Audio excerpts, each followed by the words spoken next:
Welcome to the EST Hangout. This is the EST Hangout, and today's guests are...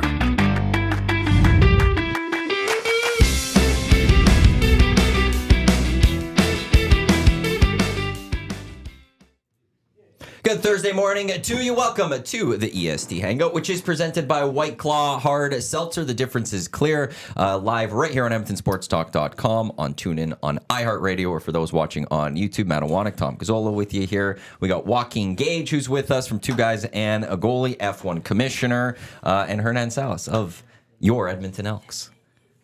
Gents, welcome. This is great. It's a good time. This is awesome. You two used to do a show together. Yeah, we did. How magical was that? It was magic. It was good. It was good. It was good listening. In 2020, I remember we had a lot of fun. Remember we had Guy Carbonell, Grant Fuhrer.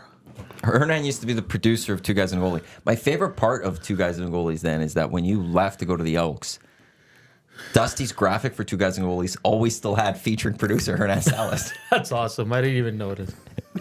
It was always there. He was always there. It was always there. Yeah. And, like, I would be cutting up videos for Dusty, just doing some editing, and they're like, "Oh, they're featuring Hernan Salas." He's long gone, but his legacy will always I live. love Two Guys still. Like it's good. Like, and Cass has gotten a lot more feisty, which is awesome. Oh, yeah. Like, He's He's way the more nasty feisty. chest. he likes He's really to chirp into that. fans now. Yeah. and he's All really caps, Matt Cassian in the nasty. he's chat. come full circle. He's a radio video streamer guy now. Like he's. My favorite part of Two Guys was back in that dungeon when my only focus was to try to make Hernan laugh, because if you go back and listen to our first couple, when I make him laugh, he's just like it's from a like, Because I was off screen, right? Yeah. Oh, it was great. The best one, and I still watch it, is it was a Halloween episode, and Tommy was dressed as Monix. Right. Yeah. And he's having a serious. I don't think you were there. I wasn't there. And he's having a serious conversation with Gaz, and Dusty just starts laughing at him. He's like, I can't take him serious. Oh yeah. And they're talking remember about that. queso or something, Yeah. like cheese in Oklahoma. And Yeah. Yeah, that was one of the better episodes. That was yeah. great. Yeah, That was yeah. fun. Man, that was hilarious. Those little brick downstairs, that's like 100-something-year-old. Yeah. Used to be a home, and they've converted it into a neat little spot. Yeah, it But was the kill room. the killer, it was tiny. Remember the first episodes? Looks like we were locked in the basement. Yeah, and it was a hostage video. Blink if you're off. Oh, that was good, man. Yeah. That was funny. Yeah, no, it was and then we finally got the green screen up. We were all excited and seeing some actual sponsors and things. Yeah. Now it's a full-length show. No, Oh yeah, it's crazy. with me today. Awesome. Maybe we'll Ooh. get in a big fight like I did with Tommy yesterday. Oh my God, that was I saw my parents yesterday, like, "Are you and Tommy okay?" Like, I was like, "Yeah, it's fine." It's like, was Tommy mad at you? And it's What were like, you "No, guys? like, What were you good." guys fighting about? Well, the two of them. He just got the main into one. a mood where he wanted to argue. No, and I'm like, what are we arguing about? No, I said that the Oilers messed up last year by not LTIRing Evander Kane when he got his injury and waiting and bringing him back in the playoffs and getting another forward and getting a defenseman. Yeah. And Tommy said that wouldn't have happened. No, And then so we got at it, and it was fun. I was right in the end. Well, teams don't fake injuries and put guys on LTIR. Never. They Can't never you come off it. Put like emotional distress, and then how do they ever measure that? Yeah. That's what I would do. But could that be I don't have LTIR? an answer for that. Huh? I don't have an answer. Hernan looked at me. I don't know.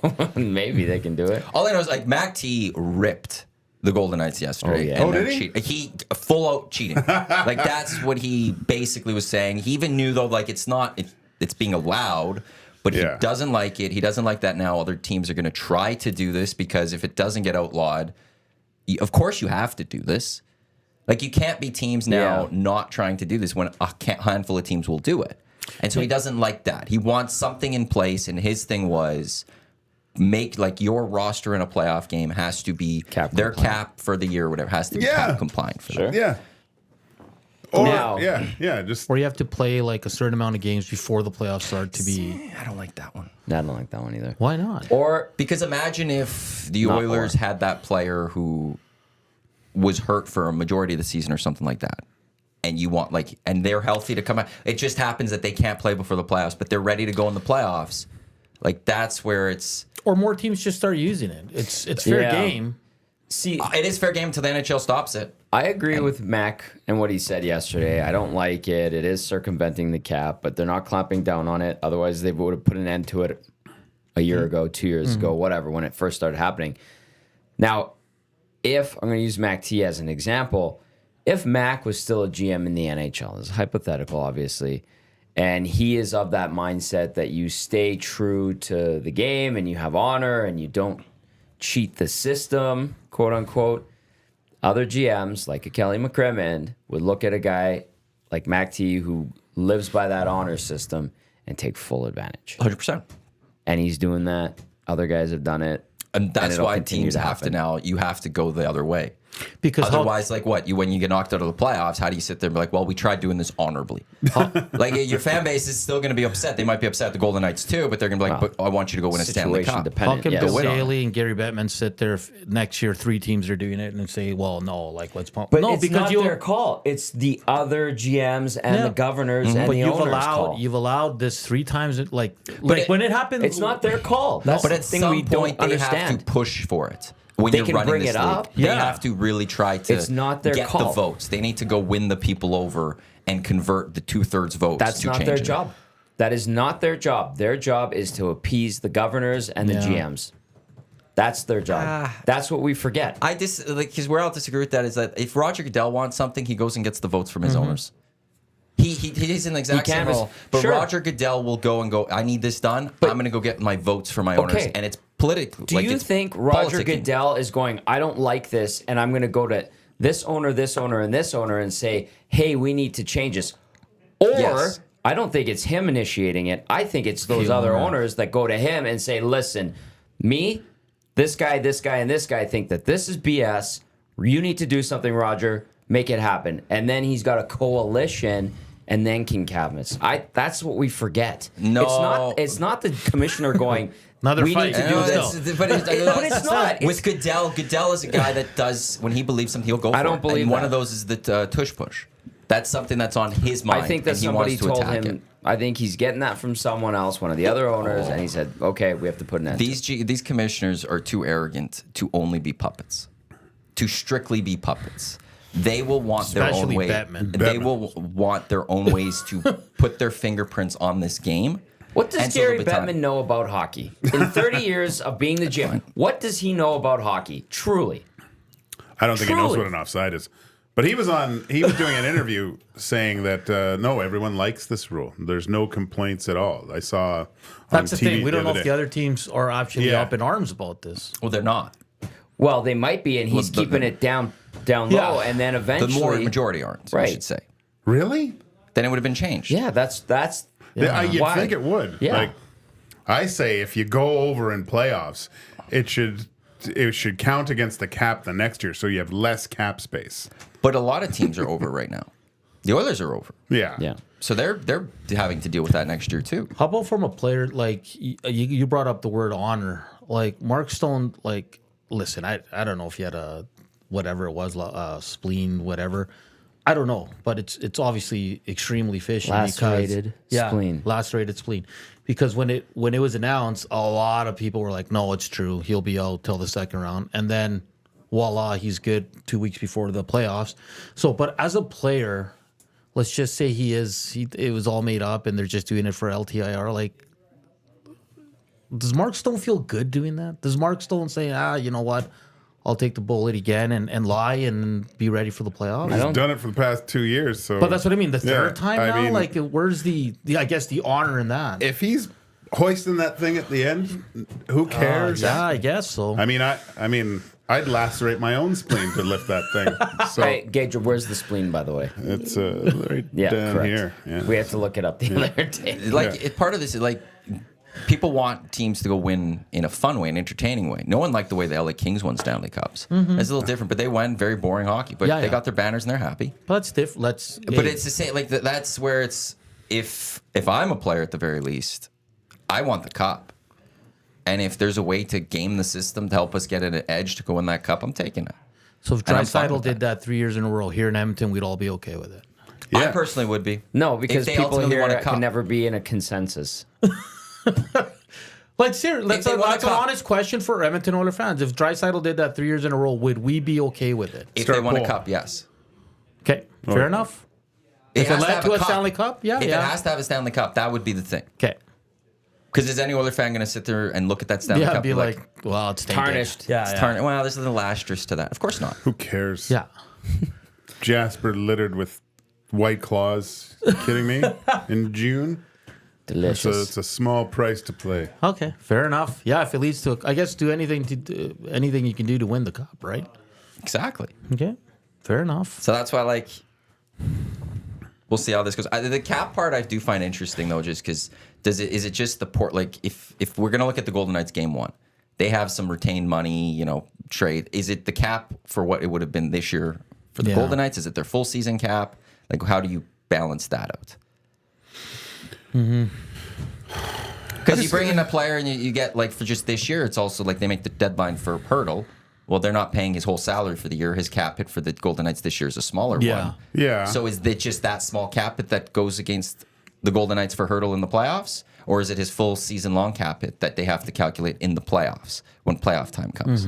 That's where I find that If argument. they were to do this cap thing. Yeah, that's how I I'm going. see. If you go in the playoffs and we say everyone has to be cap compliant, it's 83.5, whatever. the We're money already is. complicating our solution, essentially. Well, here. but that's the one question I would have with that is how do Yeah. you decide which cap hits go? If a player did go on LTIR this year, some of their cap doesn't get used on the full cap this year. So which cap it is? Is it just what was used on the cap throughout Yeah, the whole it's the year, cap. or is it Yeah, it's is the it the cap. full season no matter what? How do you balance and figure out which cap? And that's also a reason why I wonder if the NHL GMs don't want to do this. Is that Possibly. How do you actually figure this Yeah. out? Yeah.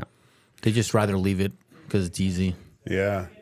Well, so how much is, I don't even know, is San Jose retaining? Yeah. So it's obviously not the full cap hit for next year, right?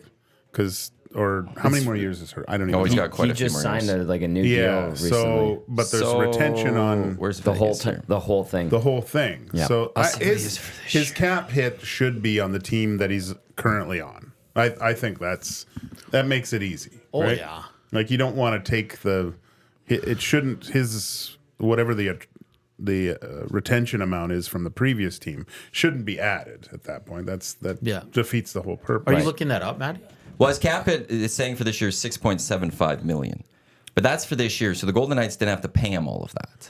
No. Right? Because at the deadline, you're only having to pay There's for only, like, whatever's 2 pay remaining. periods left right? or something like that. But it's 6.75 because there's the cap retention with the Sharks. So then it's the 6.75 is what would have to be for the playoffs? No, it would be the cap. The full cap hit? What's his full cap hit? Well, what's his cap hit with the Knights now? The Well, percentage that the other team Yeah. took, you get off. Off. It's not the full 6, 7. Yeah. Yeah, this is very complicated. Yeah. I told you our solution already is complicated. Then But that's it's not that hard. No, but it's becoming more of a pain in the ass. That's for damn sure. Yeah, but then I can see why. I could see it benefiting teams like the bottom feeders. We're going to retain this more. We want your picks for the next 5 years too. Like, or we want these guys in your system. Like, you're holding all the cards. I think when in cases like that where you do have an injured player and guys are really trying to make a run and trying to get it right. Fair enough. But it's all crap anyway. I love it. I love the chaos. No, of it. really? I love watching this all and seeing everyone frustrated. Shit-eating It's- grin on his face. The Golden Knights are trying. Yeah, The Golden Knights are going for it, and I don't care that they're pushing the boundaries. He said it like 15 times yesterday. What do you say? The S-bomb. Oh, did he? Yeah, it was pretty cool. That's He great. was great, man. Awesome. It was good to have him What a on. beauty. Did he? I was gonna write in and have you ask him who was his best player he ever coached. Who was your best guy in the room? And see if he would have said me. But He said nice things about you. did he? Yep. Oh wow. Didn't at the He also frickin' said roast. when they had to take Salo, you'd go All the in and they'd take all the Yeah. high shots and all of that. Yeah. Oh yeah. Yeah. Yeah. Wait, you were with Salo? No. Yeah. Were you? Yeah. I love Tommy Salo. He was great. Just yeah. The Had two to- of you fell in love over meats. Yeah, we had a mutual desire to eat really expensive steaks on the road. So that was good. But I guess because the year prior, it was Billy's last year. Yeah. And they didn't get along. Billy still wanted to be the dude, and he just wasn't as good as Tommy at that point. And there was a little friction. So Tommy, yeah. Frictions with Tommy. That never happens. Tommy was so good, man. Oh, he was phenomenal. Until that goal in the Olympics, it killed him. Yeah. Because the teams weren't that strong when he was there. And I remember against Dallas, he'd be making 40, 50 stops a game, man. It was sick what he was doing. And even to the point where I remember Mac T brought me into the room, the coach's room, and I was going down to play some and then get called back up and play a game. And he said, Gage, and this is it. We had Garen, Waite, and Ryan Smith. They were phenomenal. And he said, Gage, I'd love to put you in there, but how do you... I cannot take my best player out of the lineup for you to play. Yeah. And it was Tommy, right? He was the only reason we were not the only reason, but he was a huge piece of that puzzle. He was phenomenal, which was weird because, God, he wasn't a pillar to fitness, that's for sure. And in Edmonton's, there's been great goalies here. And, I think Tommy gets forgotten a lot.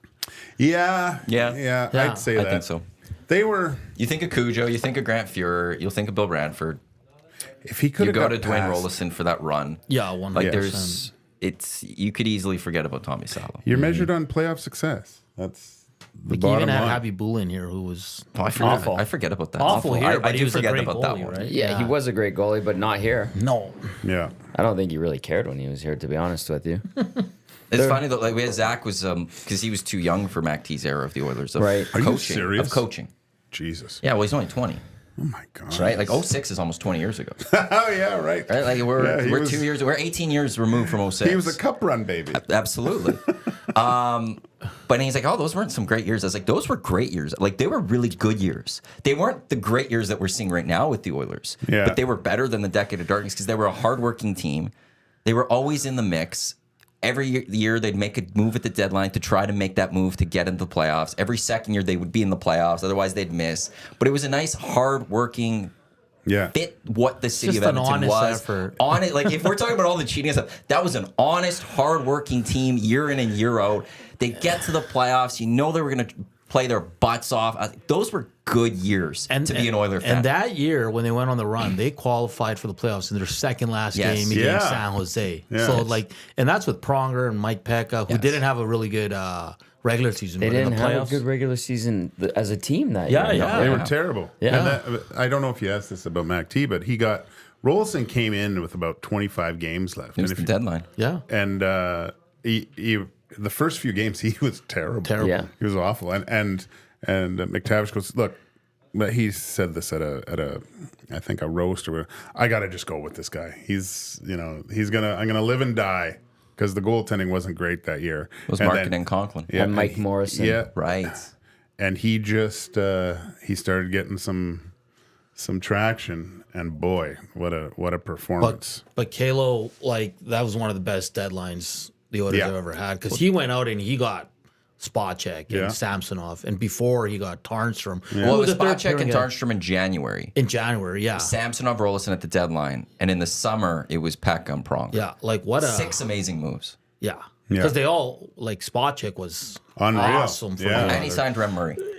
the gem. Yeah, they brought him late. They brought him in late. I just texted him the other day. Rem? Yeah, maybe we'll get him to call into the show. You think you said he's a pretty funny guy? He's hilarious. Where does he He live? seems so quiet. Oh, back in Ontario somewhere. Yeah. Realtor. He was vice president of a real estate firm. Nice. Brad Winchester, big goal in round 1 against Detroit. Toby Remember that? Peterson. Man, that was a fun team. That was a fun run. It was a great time. We didn't get into any of 06 with Mac T yesterday. Really?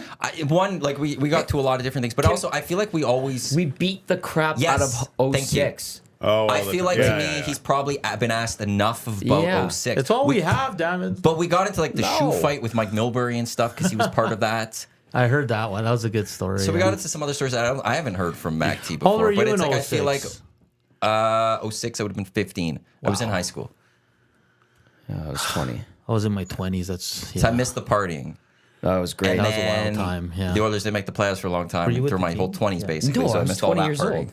It was I was part of an unlucky generation. well, did it you was start it was working with the When I was Red Wings in 24. the first round. Right? Red Wings first round, Sharks second round, and actually the first round, 1, 2, 3, 4 all got knocked out in the West. Yeah, that's So crazy. I remember I Believe was it at was. my buddy Adam McIntyre with another buddy. Dave Cooper was with us. And we were at it was nicknamed Sack. We were at Sack's place, and it was Game 6, I think, and the Oilers were up right against Detroit. No, they were down in Game 6. Yeah. Yeah, had but the comeback. they could win. Yeah, Like, they they could were up, claim. Oh, yeah, up in yeah, the yeah. series, right? Yeah. And it was like and I think Detroit won the game prior. Did they? I think that's how. Whatever. Yeah. We were obviously hungover watching the game, and everyone was not drinking, and there was this malaise. We just thought there's just no way that the Oilers are going to come back and win this thing. So we're sitting there, and we lived close to White Ave back then, and they were losing, and I go, screw it, I'm having a beer, and I swear to God, I go to the Saks fridge, it's all beer, and I grab a beer, and I come back, snap it, and the Oilers score, and everyone looks at me, and then I go and I drink it, and then we're sitting there, and then things are starting to change. I go, I got to get another one. Gage, get me one. And every time we cracked it, they scored again, and they came back and won. And after, by the end of it, we were jumping on this couch, and we went down to White Ave that night. Oh, and my God. Yeah, my wife was just so mad at me. She said, you said you were just going for the game. I stroll in at like 3 a.m. after White Ave. It's just terrible. But yeah, I that was my contribution to 06. I was the one that changed the tide. severely hungover and was willing to grab a beer at that Well point. done. Turned the Yeah. tide. You put your liver on the line. We when You I'm put it around out to- there for the team. When I'm with Coops and stuff, we always talk about that. So You know there's what's a lot amazing to me is like you played for the team, had a couple stints with them, but like Coop, I know he's from here, but he played for the Leafs, was still playing in Europe at the time, and still like Oiler fans, even though you guys. Well, you grew Look up at here. Cass. Cass, that's a good point. Yeah. Cass never played for them, and he's part of the alumni. Right? Like it's, Yeah. I guess it's where you're from. Yeah, you grow up with the team. Like even I hate. You guys will hate me for it, but I see the Canucks do well, and there's a part of me that's like a little Well, bit that's happy. a team. Yeah. Get out. No, I'm just kidding. Whale and the Wolf and the Nasty Chat EST House Band. I'm assuming this is Rhymi. The entire Game 6 against Detroit is available on YouTube. Commercial breaks and all. What? Yes. Wild Oh my time God. capsule. And I believe that was like the first year they were doing like HD playoffs or something like that. Yeah, I watch it like Oh, once right. a year, and like I get a little emotional seeing. it's The time to hammer let goal, go. yeah. It's time to let go. But it's just good times. I agree. Like anytime the Hurricanes play the Oilers, I always go, "Oh, here we go again, another 06 reminder." Like, no, but I'm it's done. but it's like when you watch the Pisani goal and shorthanded against Yeah. Carolina, like it's just like, oh, I remember where I was, and like, man, Sure. what a good time. But it's like with the Oilers, like we've talked about the '80s teams enough over time that it's like, okay, like you could remember your past, but you don't have to like keep going with it all the time. What's And that's with me with 06 is we could every so often look back on the fun that it was. But it's just always 06. Anything that Yeah. is connected to 06. Well, we got to ask you about 06. No, we don't. No, that's we've done what we it. We've did. done it for 18 years. Yeah. we could move on. There's not- a new generation of the Oilers. I like to reminisce. But there was so many cool, like when Yeah. Laurier puts the microphone up. You know, that still sends chills when they Yeah, show Paul that. Laurier. That was next level. There's so many cool moments, Yeah. right? Like it was just, it's But do we need to talk about Marc-Andre Bergeron No. setting the defender into Dwayne Rollison again? Nope. And then the mistake behind the net of Ty Conklin Nope. and with Jason Oh, Smith back. jeez. Like, do we need to constantly go back to that every time the Oilers take on the Hurricanes or anytime anyone is connected with 06? We got to bring that up. They Like, would have I- won that game too. We may as well talk about Kevin McClellan scoring against the Islanders, winning the Stanley was Cup too for the young, though. I first can't time, right? remember Like it's that. the same damn thing. You got to The eventually lights just going start out in looking Boston, forward. 1988, Game 4. Peter Klima's Remember that? overtime winner. Peter that Kevin Klima, McClellan, like, he was hilarious, man. What a funny man. Krushenitsky's pretty funny too. yeah, Well, Krushelnyski's funny. both of them. Cruiser was my Reg Dunlop my first year pro. He was a player coach, Really? assistant coach with Pete Mahovlich. Yeah. Wow. And I remember then McClellan was playing in Rochester. I think I've told this story before. Have I told this story before? But we're playing in the old Center 200 in Sydney, in Cape Breton in the minors, and McClellan's out there, and Rochester at that point, this was a different time, they shaved the rookies. Like all the rookies got shaved. Yeah. Everything, eyebrows, everything. Wow. So we're sitting there in warm-up, and, it's a 5,000-6,000 seat arena or whatever, and I'm just seeing Kevin McClellan. I'm like, oh my God, there's Kevin. This is crazy. And he stops on the blue line and looks up because all the rookies that were sitting out were up there. And they all had hats on. And he goes, hey, yells. He goes, take those effing hats off. Everyone in the whole. I stopped. I'm looking. Oh, he goes, and I see 5 rookies up there with hats and suits, and they just all go. Take off their hats. It was amazing. And then warm up proceeded. I couldn't continue. That was one of the funniest things. Oh my it was a God. different game back then. Yes. But, he was so funny. One of the tournaments they had here, they had something at a bar, and I got invited through a friend, and all the old Brian Trotche was there, a gentleman, great guy, and I got to meet Christian Eski, and he told us 10 stories in an hour, and they were just he's on great. the ground laughing. Well, that Alzheimer's tourney's coming up. He brings all his. That's the one. Yeah. He comes with all his Stanley Cup rings, and you'll go out. You're at the bar, and some guy's got all his rings on, and he's trying to talk to girls and call himself a former Stanley Cup champion. They had all the rings from Lanny McDonald, and they had him on a ring, and they were just like, "Hey, take pictures with him." I'm like, oh my God! You guys are just passing it around. It was at Shanks actually. Yeah. Wow. Yeah. Of course it was. See, speaking of six, moving on, I'll never move on from Shanks. Yeah. An EST experience. I will talk about Shanks forever. There was a text that came in from Cozy, says, can a team trade cap space? The answer is no. Just And I wish they could. straight up no. Can you do other leagues do that? No You could trade money. money. Oh, I don't yeah? think soccer has it. Baseball has a small portion, I think. I don't know if the other leagues have it, but you could trade.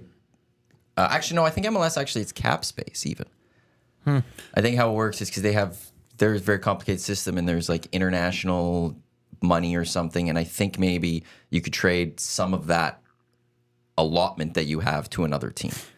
I wouldn't mind seeing. Trading cap space? If you're the Arizona Coyotes, would you rather trade, soon to be Utah or whatever, over these last few years, would you rather bring on a player with cap retention or whatever, having to throw them on LTIRs or whatever? Or would you rather just trade away your cap space? Well, You then don't have to deal with the player coming in, and you can trade away your cap Yeah. space. And if your cap space, maybe then your floor then drops because you've lost cap space. You don't have to spend as much. So I don't know. If I'm the Oilers, I would love an extra $4 million of cap this past deadline or something. Acquire cap space. Acquire cap space. because they need it, man. they need it big time. Well, I remember, Bill Armstrong, I talked to him, I think, was it the beginning of this year? Anyway, he was talking about how, because he was, when I played in Providence one year, he was the assistant coach. And he was talking about his, the whole philosophy of the team a little bit, and how he's hired his scouting staff. Among them, I think there's 5 or 6 Stanley Cup rings, or they've been part of organizations. So he's hoping that, and it looked like they have some good players, but they gotta hit it right with all these picks, or do something like the Knights and just get some studs. Get some bona fide NHLers, because the draft is so hard. You're not gonna. They have all these picks, but how many of these guys are gonna actually be part of their team? That's why I feel like you want as many picks as you can, and you just throw a bunch of darts at the board in a sense, and hoping that 1 or 2 are going to hit. Yeah. Kurt Hill said something interesting to me, Oil Kings GM president. He was talking about they kept their 20s this year. And I know this is major junior, but he's like, you can have too many draft picks where you're oversaturated, where it's a detriment to your team. So maybe you said, Manny, chuck as many darts as you can on as many guys you're very comfortable with when they're available. If they're Through your available. scouting stuff, yeah, not just picking whoever. Yeah, and then utilize the leftovers, maximize their value in trying to acquire not maybe studs, because they might be later round picks, but important 3rd, 4th liners, 5th, 6th pairing defensemen. You need some that vets could be there. to show them the ropes. Yeah. Well, even just with back to what he said about Schultz yesterday, he's saying they brought him in thinking he could be Norris, but they had no one that could play defense, and he can't play defense. Yeah. Well, Yeah, but he there's said also that. there's part Max of said it. it's okay. Well, you need you needed some better veterans then, if you will, to have sheltered Justin Schultz then in the end type thing, right? Yeah. Like you need that when it comes to this. Yeah. This is the EST Hangout presented by White Claw Hard Seltzer. The hard seltzer that started the wave, made with refreshingly real flavors for their iconic taste. White Claw, the difference is clear. Matawanek, Joaquin, Gage, Hernan, Salas, Tom Gazzola with you here on the Hangout. Just wanted to reset. What were we going to say? I can't remember. I do have something to say. You were talking about Bill Armstrong. He did a good job yesterday. We waited, Trev and I, last night on the post game to kind of see how the Coyotes, quote unquote, celebrated their final game, and it was Bill Armstrong that went on the ice and gathered everyone together. Fans were still in the building. They got that huge staff photo, team photo. Talking to my buddy who works for the team. He doesn't know what's going to happen next, obviously. 1 o'clock. Press Board of conference? Governors call. Oh, Is it yeah, today? that's I think right, it's 1 that's o'clock. right. I think it's 3 Eastern, 1 o'clock. Yeah. Board of So- Governors expected vote. Good point. And but just asking, I'm like, so what now? And was the owner there and the president? So Alex Morello Sr. and Javier Gutierrez. And he goes, no, they were not there. We were sitting in the owner's box. Apparently, there was a security threat if they had showed up. So they didn't. But that's kind of telling still, like, Yeah. don't you think? I do get the security threat to a degree, but also at the same time, you have security guards deal with it. You're a Just billionaire. go show yourself. Just go Yeah. put yourself in that box. Let the players see. At the very, even like, you don't even have to go in your owner's box. Sit Yeah. in the locker room all game or Go whatever. see them during the day. Just or go something. see the players after the game. Shake their hands. Go shake some attendants' hands and walk away. And look, if you truly are committed to bringing the Coyotes back, Yeah. in fact, because that's part of this. Correct. He Good has point. the ability to still go and build a new rink and get an expansion franchise of the Coyotes and bring them back. He can go shake hands with them and be like, "Don't worry, I'm bringing this team back." Doesn't work though, man. I mean, But you don't have to like actually follow through on that promise, but Yeah. have be a man and show up and, Well, and just yeah, say that to it's a people, bad right? look. Like, Like, just go do that. if you're Bettman and see you don't even show up to the last game, like how invested are you? Like that's a bad. To me, that's a bad look. You got to be willing. If you're going to be willing to take the good, you have to take the bad as well. And it doesn't get worse than this, but yeah, a little cowboy up a little bit and Go and see the show your- tears you've caused. Yeah, Go see yeah. the fans out in that rink that are crying. And my heart broke for a lot of those people. It's just like they really, there were some people that really cared about that team. It was just and so to lose quick, it. right? Yes. And I mean, it was like that one when Mike Smith was unbelievable. That run was pretty exciting, you know. And there was Shane Doan, older Conference guy. finals, right? Yeah, LA they lost to, right? And Yeah. Doan was. I remember the handshake because he was pissed at Brown. It was like he was the extra handshake and saying, "I can't wait to play against you next year" and stuff like that. Because Brown was just, I mean, he was a beast. He was Pete Brown, yeah. He was the kind of the Kachuk of that time. So Yeah. This is the EST or Hangout headlines brought to you by the Ranch Golf and Country Club, offering premier conditions, top-notch service, unmatched value. The Ranch Golf Club, the choice for you during your golf season. Book tee times by visiting theranchgolf.com. Are we going to go with Tommy? I was going to talk about, let's just follow up on the Morello stuff. So, yeah, like gauge your reaction to that. I think, you probably dealt with a bunch of different owners and stuff like that. You get a feel for these guys. That's why I thought initially like this 5-year window to Morello to get this land auction, to convince state politicians to help develop this piece of land, all of that kind of seemed far-fetched. And the 5-year window that the NHL extended to him as an olive branch was to convince him to sell the team, cease its operations, and allow Salt Lake City to happen with a guy who's proven himself as an owner in a major league sport in Ryan Smith with the Utah Jazz. And the other thing, too, is like with Alex Morello, there was a lot of issues right out of the gate. One thing that I remember during the bubble year was they had 52 players and staff allowed per team, and the Coyotes pulled a second PR guy, which every team had 2 or 3, to get the owner's son in there just to see what it was like. And people at first were like, "Oh, that's kind of weird," but I guess if he's going to have a hand in the team, sure, have him around. That'll probably be good. Although incredible It's only been circumstance. 40 minutes. Wow. I drank way too much coffee. Yeah. Anyway, Then Daniel Nugent-Bowman reposted an article from Katie Strang from The Athletic a few years ago, and there was all the stuff that Morello had did in his first year, where it was like missed bonus payments for guys on ELCs, not being willing to pay vendors, your merch people. Like you're not just given your Reebok or Adidas stuff. You have to pay for it and then resell it to make your profit. And they're like, no, this stuff should be free for us. So there was like lawsuits and stuff like that. And this was right out of the gate. So the red flags were popping up left, right, and center. And then came to light he wasn't paying the hotel bills for the team. And it was brutal right out of the gate. Because did the article say that NHL teams pay with the hotel stuff, they had to pay up front? I'm not sure how the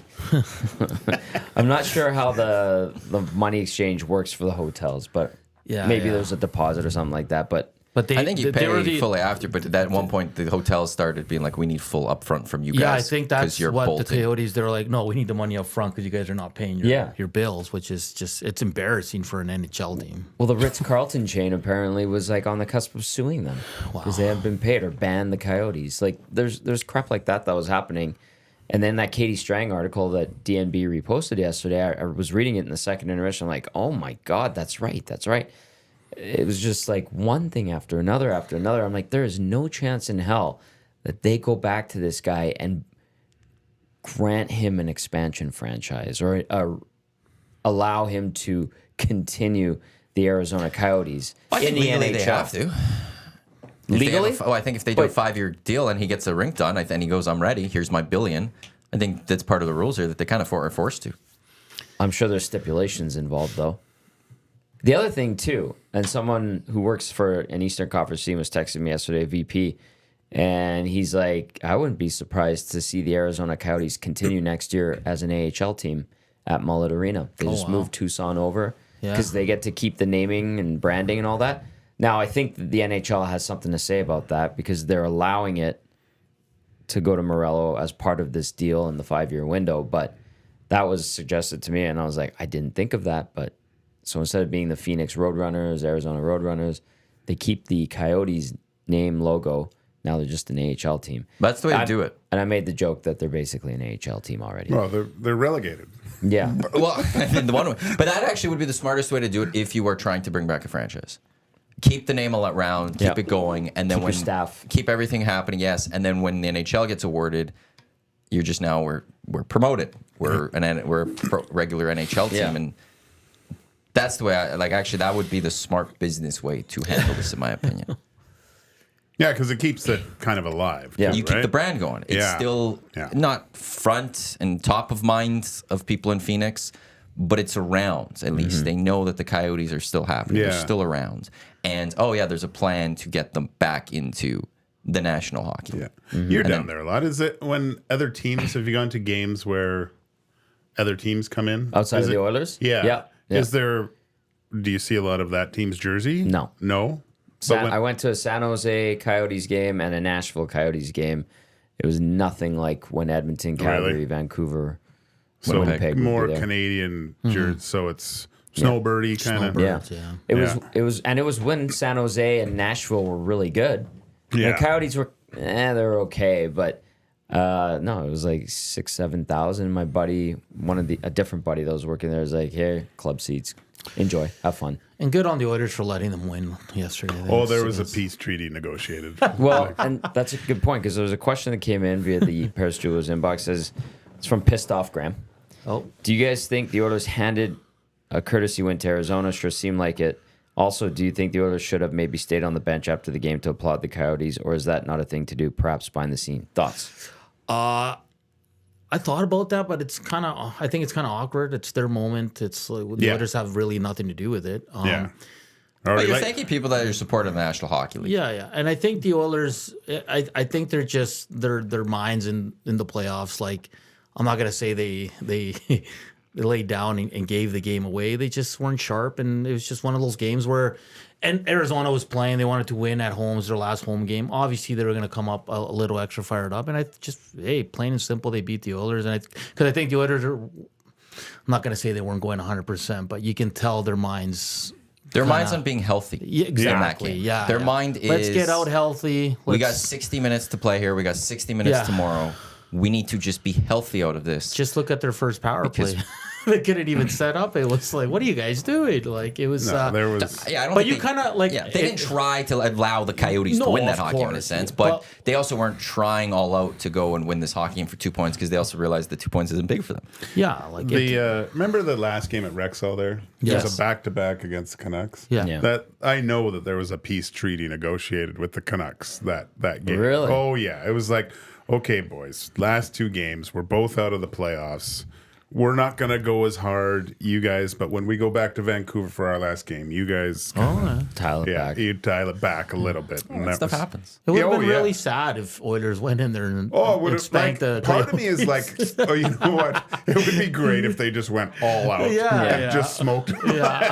But I completely understand it. Now, I guarantee. Imagine if the Oilers though needed the 2 points. If you could, They would have it would have been this here's a dominating performance. It lined up quite 9-2 well, like it was on Monday. But there Or was a whatever it was. in warm up. I guarantee there was a few like discussions across the red line going, boys, don't you got a chance to hit a guy.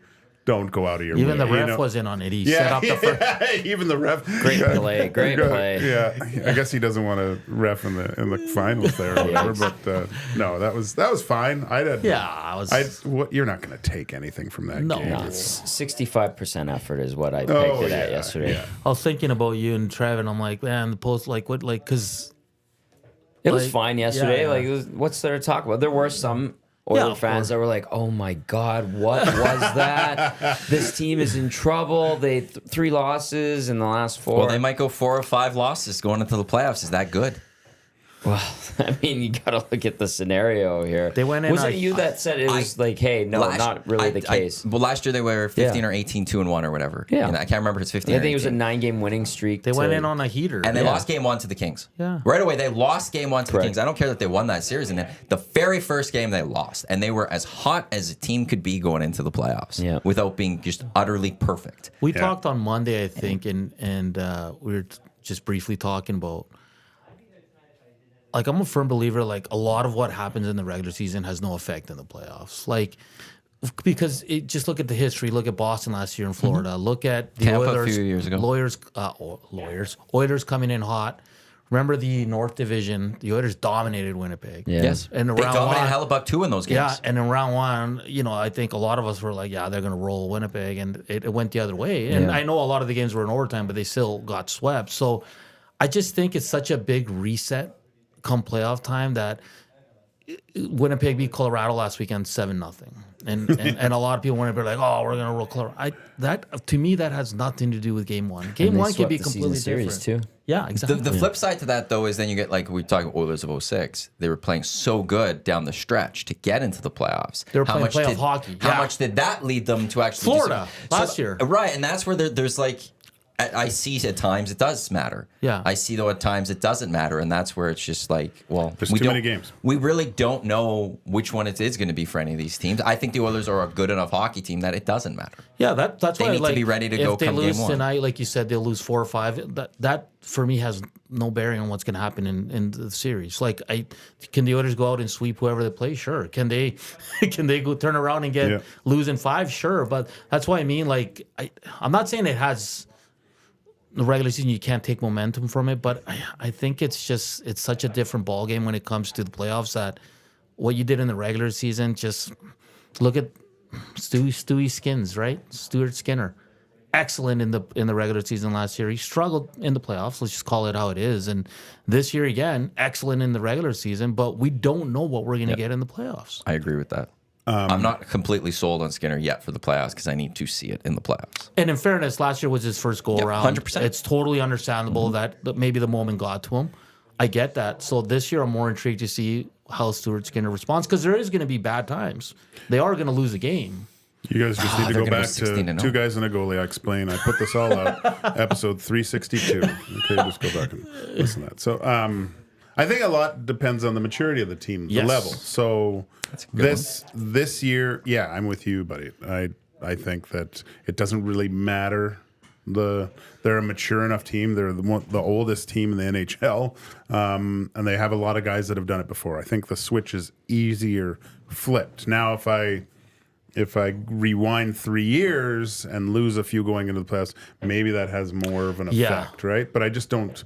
I don't think it really matters at this point. Yeah, it's. I think you can go on a team by team basis. Like you say, the Oilers are a different team because they're the oldest Yeah. team, right?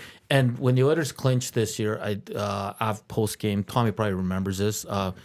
Draisaitl was interviewed, and they said like, what do you guys want to do here, like to get ready for the playoffs? And Draisaitl said, he goes, I don't think it's anything like on the ice. I think it's just maturity, like how we're going to handle certain situations. And I think that was a great answer, because I think this team needs to take that step where bad things don't affect them anymore. Like it shouldn't after this year. Exactly, like with the start, and the way things were going. So I think what Draisaitl said was spot on, where it's not so much the stuff on, they know, I mean, they're excellent on the power play, their PK, really good for most of it. They've had some stretches where they're bad. 5-on-5, they're pretty good. Goaltending was solid. So I think they're set in that, but it's all up here for this team, right? And I think Corey Perry helps that immensely. I think he's a great addition for this team, and we'll see what happens. It's going to be fascinating to see this playoff. I think Rico helps too. Oh, yeah. Carrick to a certain extent as well, right? Ekholm is just a stud. It was who else? Just the maturity level, I think, is. And everybody's, they've had the disappointment against Blackhawks. They're disappointing against the Jets. Conference finals. And then last year it was disappointing to lose to the Golden Knights, where they scored it, I think, in every game, the first goal. And we're leading at some point in that series. I like this year's different, and I know Connor with the 100 assists and Hyman with the goals were kind of the milestones that they were reaching. But I think in years prior, there was always, is Connor going to get to this point? And there was so much.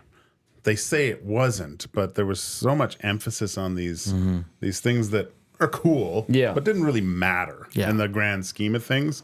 And then they achieved these things, and really this year, aside from the start, they've just seemed to be a team more concerned about what happens at the end of the regular season. Let's just get to the playoffs. Let's get the everything, the car in the right window, so to speak. And I don't know if this is a big thing, but have you noticed, like for the last couple months when they score, like it's like even the big guys are just kind of like.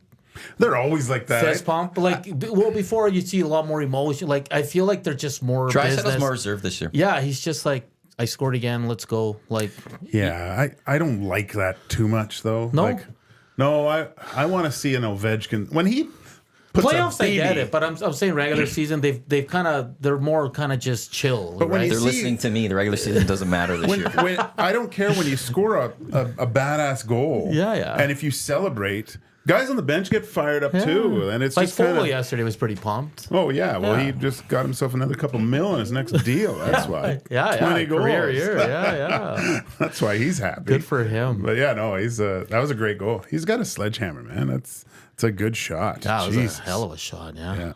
But hopefully he can. Yeah, one of those guys needs to be drinking the Pisani juice. They gotta have that unsung hero kind of playoffs. Keyword for the EST Flyaway coming up next 15 minutes or so here on the EST Hangout, presented by White Claw. Your chance to win 2 nonstop flights to Vegas, thanks to FlyYG and the LVCVA.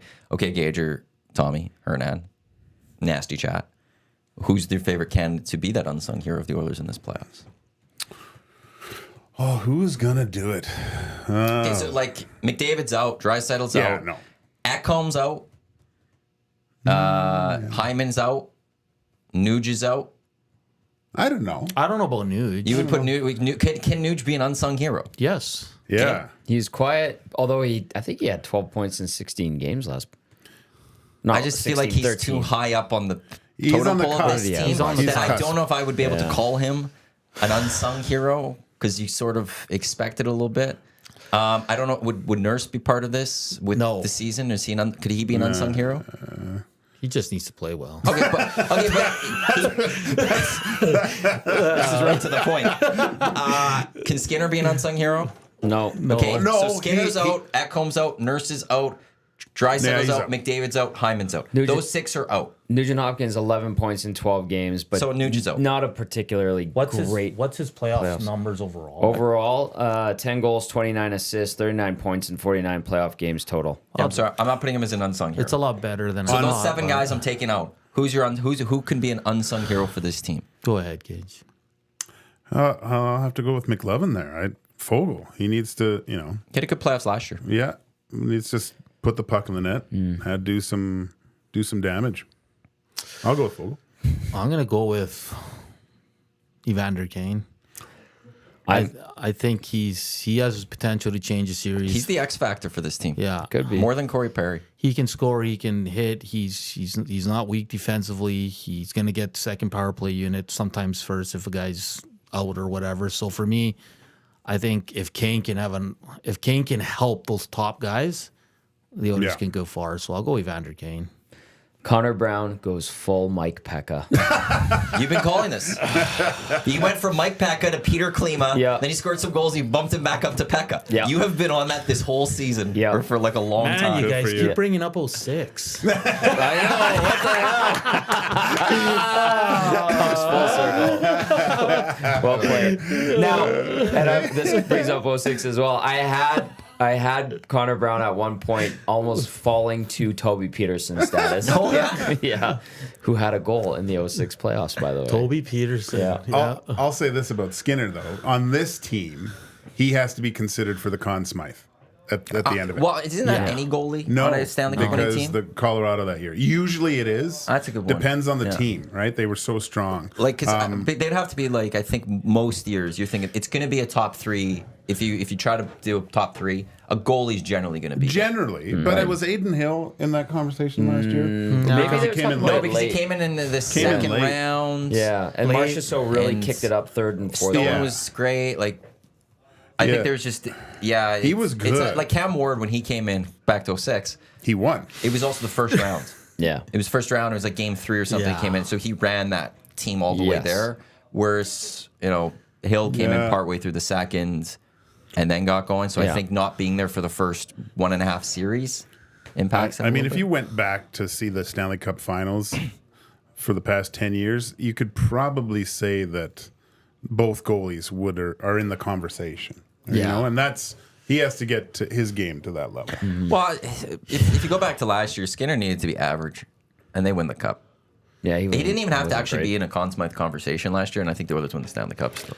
Yeah, The and way it this lined year up. he's and nothing against Picker. Like he's done everything you ask of a backup. But like if He's quiet. if Skinner struggles, it's gonna be Skinner no matter what. Like Jack Campbell. Oh, just don't even. Captain Jack back in? what's bigger for you guys? I guess like goaltending's a huge question mark in the playoffs. What about decor? Like for me, that's the pairing of Nurse CC has to take a next step. Well, could Nurse get back to being that defenseman in that Yeah. Winnipeg series? I think Vinny. While they lost, he was unbelievable. I think Vinny's is someone who has to take that next step too. I think Kulak's fine. Ekholm's a beast, and then Bouchard's a beast offensively. So I'm not worried about those 3.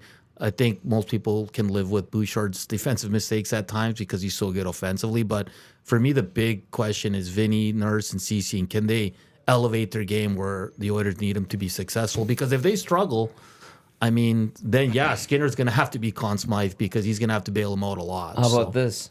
Can they defend as a 5-man unit? Yes. Can they be smart in the neutral zone so that those odd man rushes aren't putting their D-men into these precarious situations and then they're killing themselves that way? Because that's where they get burnt a lot is off the rush. That's a good point because off the rush, and if you're a smart team like that one game against Salas when they got pumped, if you're playing the Oilers, like dump it in the corners and make their defense make plays under pressure. Yeah. Because that's Well, what that's almost everyone. Yeah, but- that's every. But the Oilers in that game, that's all Dallas did was dump Yeah. it and it's like make a play, and they struggled making plays. So, Because you say every team, but like if you look at Vegas' defense, like Petrangelo, Martinez, Theodore, like those guys make plays more often than not under pressure. Yeah. And the Oilers can too, because when Paul Coffey took over, you saw more of that. The guys were making like good And subtle Mark Stewart. Yeah, And no, Mark they, Stewart, they, yeah. they definitely there was not as much, Chaos. Strudwick off the glass and just hope for the best.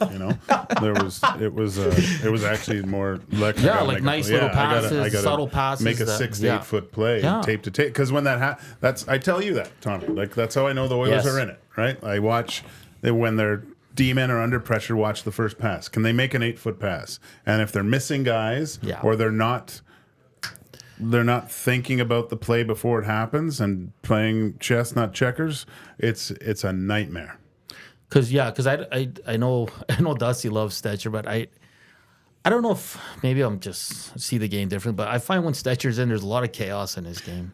Well, I think he's trying to do too much Yeah. right now. Like he did the old Yanni Nienema last night, trying to dangle a guy in front of him. That was awesome. I was going, oh my God, it's the ghost is back. No, I think there's something there. He's an older guy, and he recognizes plays, And he's but got some edge. And but if he does, I think he'll manage his game a lot more at that case, instead of trying to make something happen out of nothing. What do you think of Broberg, Tom, yesterday? That was a nice play he made on the goal by Fogle. I don't blame him at all for the first goal. No. Yeah, I was like, "What are you doing?" Yeah, I was like, why is he Wait, skating away? Yeah, like he's really anticipating that dump in. Why didn't you know it was going off the ref's foot and into no. the slot? I thought he was okay. Okay. Yeah. He That's had fair. a few really good, like 2 steps to beat the first forward checker. Yeah. That's where that's what gets people horny about Broberg. Like, oh my gosh, he can just 1 step, he's gone, and he sends a lightning bolt to hit someone in the neutral zone. That's impressive. That's hard to do. I don't care what team you're playing against. So, but Did they change the D pairings yesterday? They did in the Okay. third period, I think it was. He was with Ekholm, right? Yeah, he slid over to the right side Okay. and played a bit on the right Gotta side. try different things Yeah. right now. Yeah, I was 6 wondering- minute time for Chris Knobloch. Yeah. yeah, no, it's good. He looked all right. Shit. Shoot. Agreed.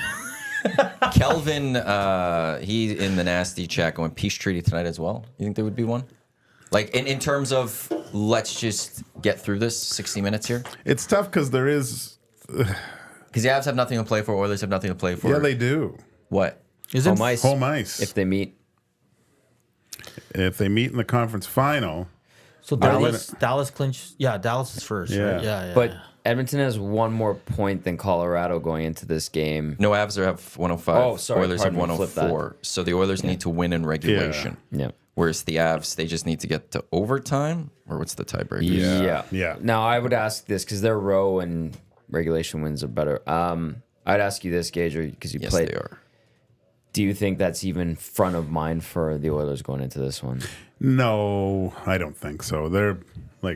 I think they're hyper focused on game 1 against either the Kings or the And Knights. the big two might not even play, right? Yeah, Because they called up Ernie and Sam. And in the grand scheme of things, I think it's more important that these guys don't, get a shot off the ankle. Yeah. Or, So that's where, like, would there be any sort of Peace Treaty? I would be for that? wrapping. There would be so many ankle guards and bubble wrap over those guys. They look like those players in between periods with the big bubble. That's how they should play. And the coach is the one time this year is like, don't block any shots. No, don't Let Skinner handle it. Skinner Flamingos. handle it. This is the one time where you're like, flamingos are necessary. I want to see. It should look like Miami out there. Jets, Canucks also in the same boat when it comes to home ice. 109, 108 as they play each Yeah, other. there's going to be some good. We'll see how that fully plays out. Who comes out for you guys if you're going to play? Today? Like, do you take out McDavid and Draisaitl? Is it Kane and McDavid because they're the guys that have been banged up most recently? Like, would you go about? I give the big two, especially because McDavid's obviously dealing with something. I give Draisaitl the night off, and you don't need to play Kane either. We give him an extra game off, and roll with with Ernie and Gagne and whoever else is in, and on the back end, I'd take Ekholm out. yeah, Ekholm shouldn't play this game. He's far too important for this team. Nurse got his night off last night. Yeah. Yeah. Nurse sees he can draw back in, or one, or not even both of them, just one. Can you give everyone just a little case of the sniffles and just call up Bakersfield for the whole? Go 11-7 and just play the Yeah, 11-7, bottom 6, boom. Just play the nuts off them. Yeah, I don't mind that. People answered the who's going to be the unsung hero via the text line. Andrew says, I think Henrique could be the unsung hero. He's smart, goes to the right areas, and it's only his second time in the playoffs. He will be hungry. Dudley says, I think it is going to be McLovin that's going to be the unsung hero. Why is it McLovin? Because Fogel from Superbad. I know, Superbad, but I just didn't. It's a very underrated movie. You like that one? I love that. It's a fun one. That is my favorite comedy of all time. When I went to see it in theaters, I don't think I laughed harder in a movie start to finish. Of all than with that time. one. Of all comedy for me, I think that is my favorite of all time. It's See, good. no, it's good. But There was someone that once said that it's the most underrated Oh, really? movie of all time, and it was like, no, It's not This is underrated. very much a very well known. Everyone loves it that has seen it. Like, it is not. You cannot classify this one as underrated ever. See, it's all about timing too. Yes. So you're at a different vintage than I. Yeah, I was Old high school or something Yeah, for me at the time or something. So it's like So old that school comedy for was me is the funniest one by Old by- School's a good one. every great movie. scene is. It's impossible Yeah, it's- not to laugh. I didn't laugh as hard as Superbad. I laughed a lot harder. No, see, wait 2 more years, watch Old School, and then you'll be like, oh, you're right, Joaquin. In Old School, there's a couple scenes that I think go underrated. Like, there's the classics and the streaking and this and that. But one is, remember they're hungover at the house and Dean Pritchard comes in and they're like, didn't we used to call you Cheese? And then Cheese. Vince Vaughn. I was just like, that's great. And then the other one is where they're at Vince Vaughn's kid's birthday party. And Frank the Tank is getting divorced, and he's in his bathrobe, and he's just bombed. And he goes to the little pony. The With mini, John the Michael mini Scott? pony. Is it It's Sean William Scott. William Scott. And he's got a mullet. And he's playing with the dart gun, and he shoots it. He's like, "You just took an effing dart in the neck, man." Yes. That's awesome. I like he goes, any one of these little effers get out of line. I put him back. And he goes, what? yanks the little pony. Oh my God, that's so funny. Frank falls in the pool, and then you start playing Simon and Garfunkel. Oh, just so good. And some, like, if you're like with friends and like your partner, your wife, your girlfriend, whatever, and you're like, I never know what she's doing back there. And that's Like, Wedding whoever, Crashers. whoever gets that is just awesome. I always say the Andy Dick scene when he's teaching fellatio. Oh my God. I say that to my so my wife will be doing something and I'll yell out, "Way to give it 110%, Megan!" She's just like, "Oh God, I hate you." That's so good. Or even when Frank's getting divorced and he's trying to call his wife, he's like, "Hey, Marissa, it's me, Frank. Ricard. Just calling to see how you're doing. Maybe we could go for lunch." He's calling his wife and he's saying his last He doesn't name in know the what to do. voicemail. Andy Dick. Anytime there's I have a carrot or whatever too. That's- oh, Dan. Who's hungry? Who's hungry? And then he just play Duran such a Duran. good Yeah. set. Oh, Superbad ruined the saying, "If I scratch your back, you scratch mine for me forever." right. Yeah. Oh yeah. Another one that has great like moments is Anchorman. Oh God, yeah. Will Ferrell is just a genius. Yeah. Yeah. What can you say? Except I didn't like his character in The Office. I had better hopes for D'Angelo Vickers. I love and D'Angelo Vickers. I didn't like it. It didn't hit for me. He had an affinity for the Southwest. The East Down and Bound, or East, was it the Danny McBride? East Down and Bound, yeah. Yeah, when he's the Eastbound agent. and Down. When he's the agent and comes in. Ashley my, Schaefer. Oh my gosh. It's we could do shows on him forever. Fantastic. Yeah, good times. Thank you, Big Maple. He knows the joke too when it comes to that one. The Superbad one. Let's get to the keyword. EST, a flyaway. Thanks to our partners in Las Vegas, the LVCVA, and our partners here in Edmonton, Fly YEG. Nonstop flights to over 50 destinations. Your sports trip starts with a nonstop flight from FlyYEG. Visit flyyeg.com for more. 2 nonstop flights, 3 nights accommodations, tickets to Cirque. Our keyword for today here on the Hangout for the EST Flyaway, it's Adele. Adele. Adele. Head to Vegas and go see Adele in her residency. I would love to actually see Adele. She's on one of my top lists of people I would love to go see. She's got an amazing voice, and she's doing her residency in Vegas. So Adele, text that 780-218-9999 in the Parish Jewelers inbox. Trev or Zach to come. We'll give someone a call in the next 5 minutes.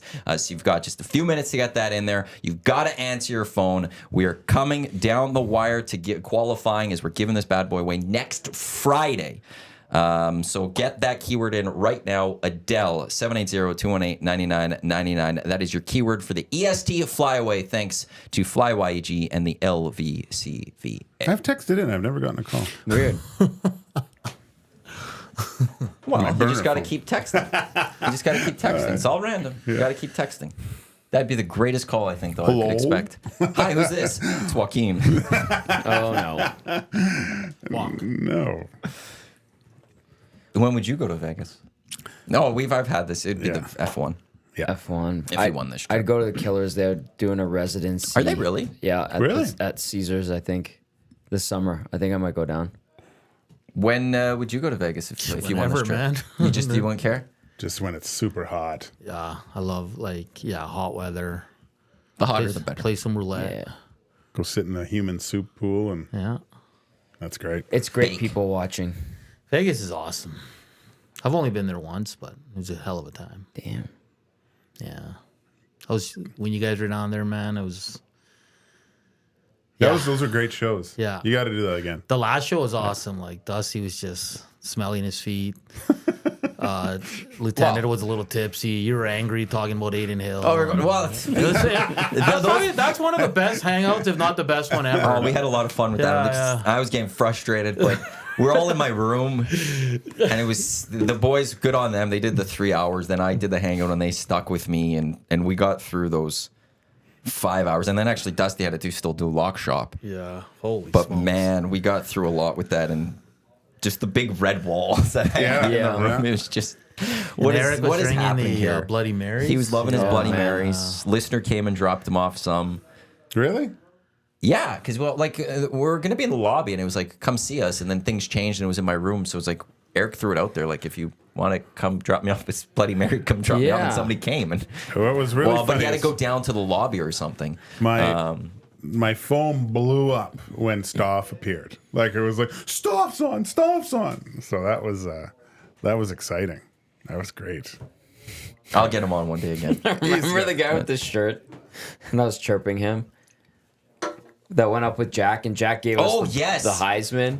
And I was like, what a dick. And then And then you ripped on that guy's clothing. Yeah, and then he and we didn't admitted even know it. who the guy was for the while. No, I was a little hungover too. And then he would listen and he'd message us. He's like, it was all good. Like, Yeah, he's like, it But wasn't a great shirt. I'm like, you went at him. But yeah, Jack. yeah, I apologize. Jack for that. goes the other way. Bob came to us. Yeah. Yeah. I would have thought it'd be the other way around. Yeah. Bob, a man of the people. Yeah. He watches. He listens. He does. Bob listens I know to for it a fact all. he does. He Good listens to afternoon, it all. Bob. Morning still. Or good Still morning, whatever. Still morning. Well, I don't know. In Colorado, he might not be. Can Bob survive if the Oilers get bounced early? Can the city survive if the Oilers get bounced early?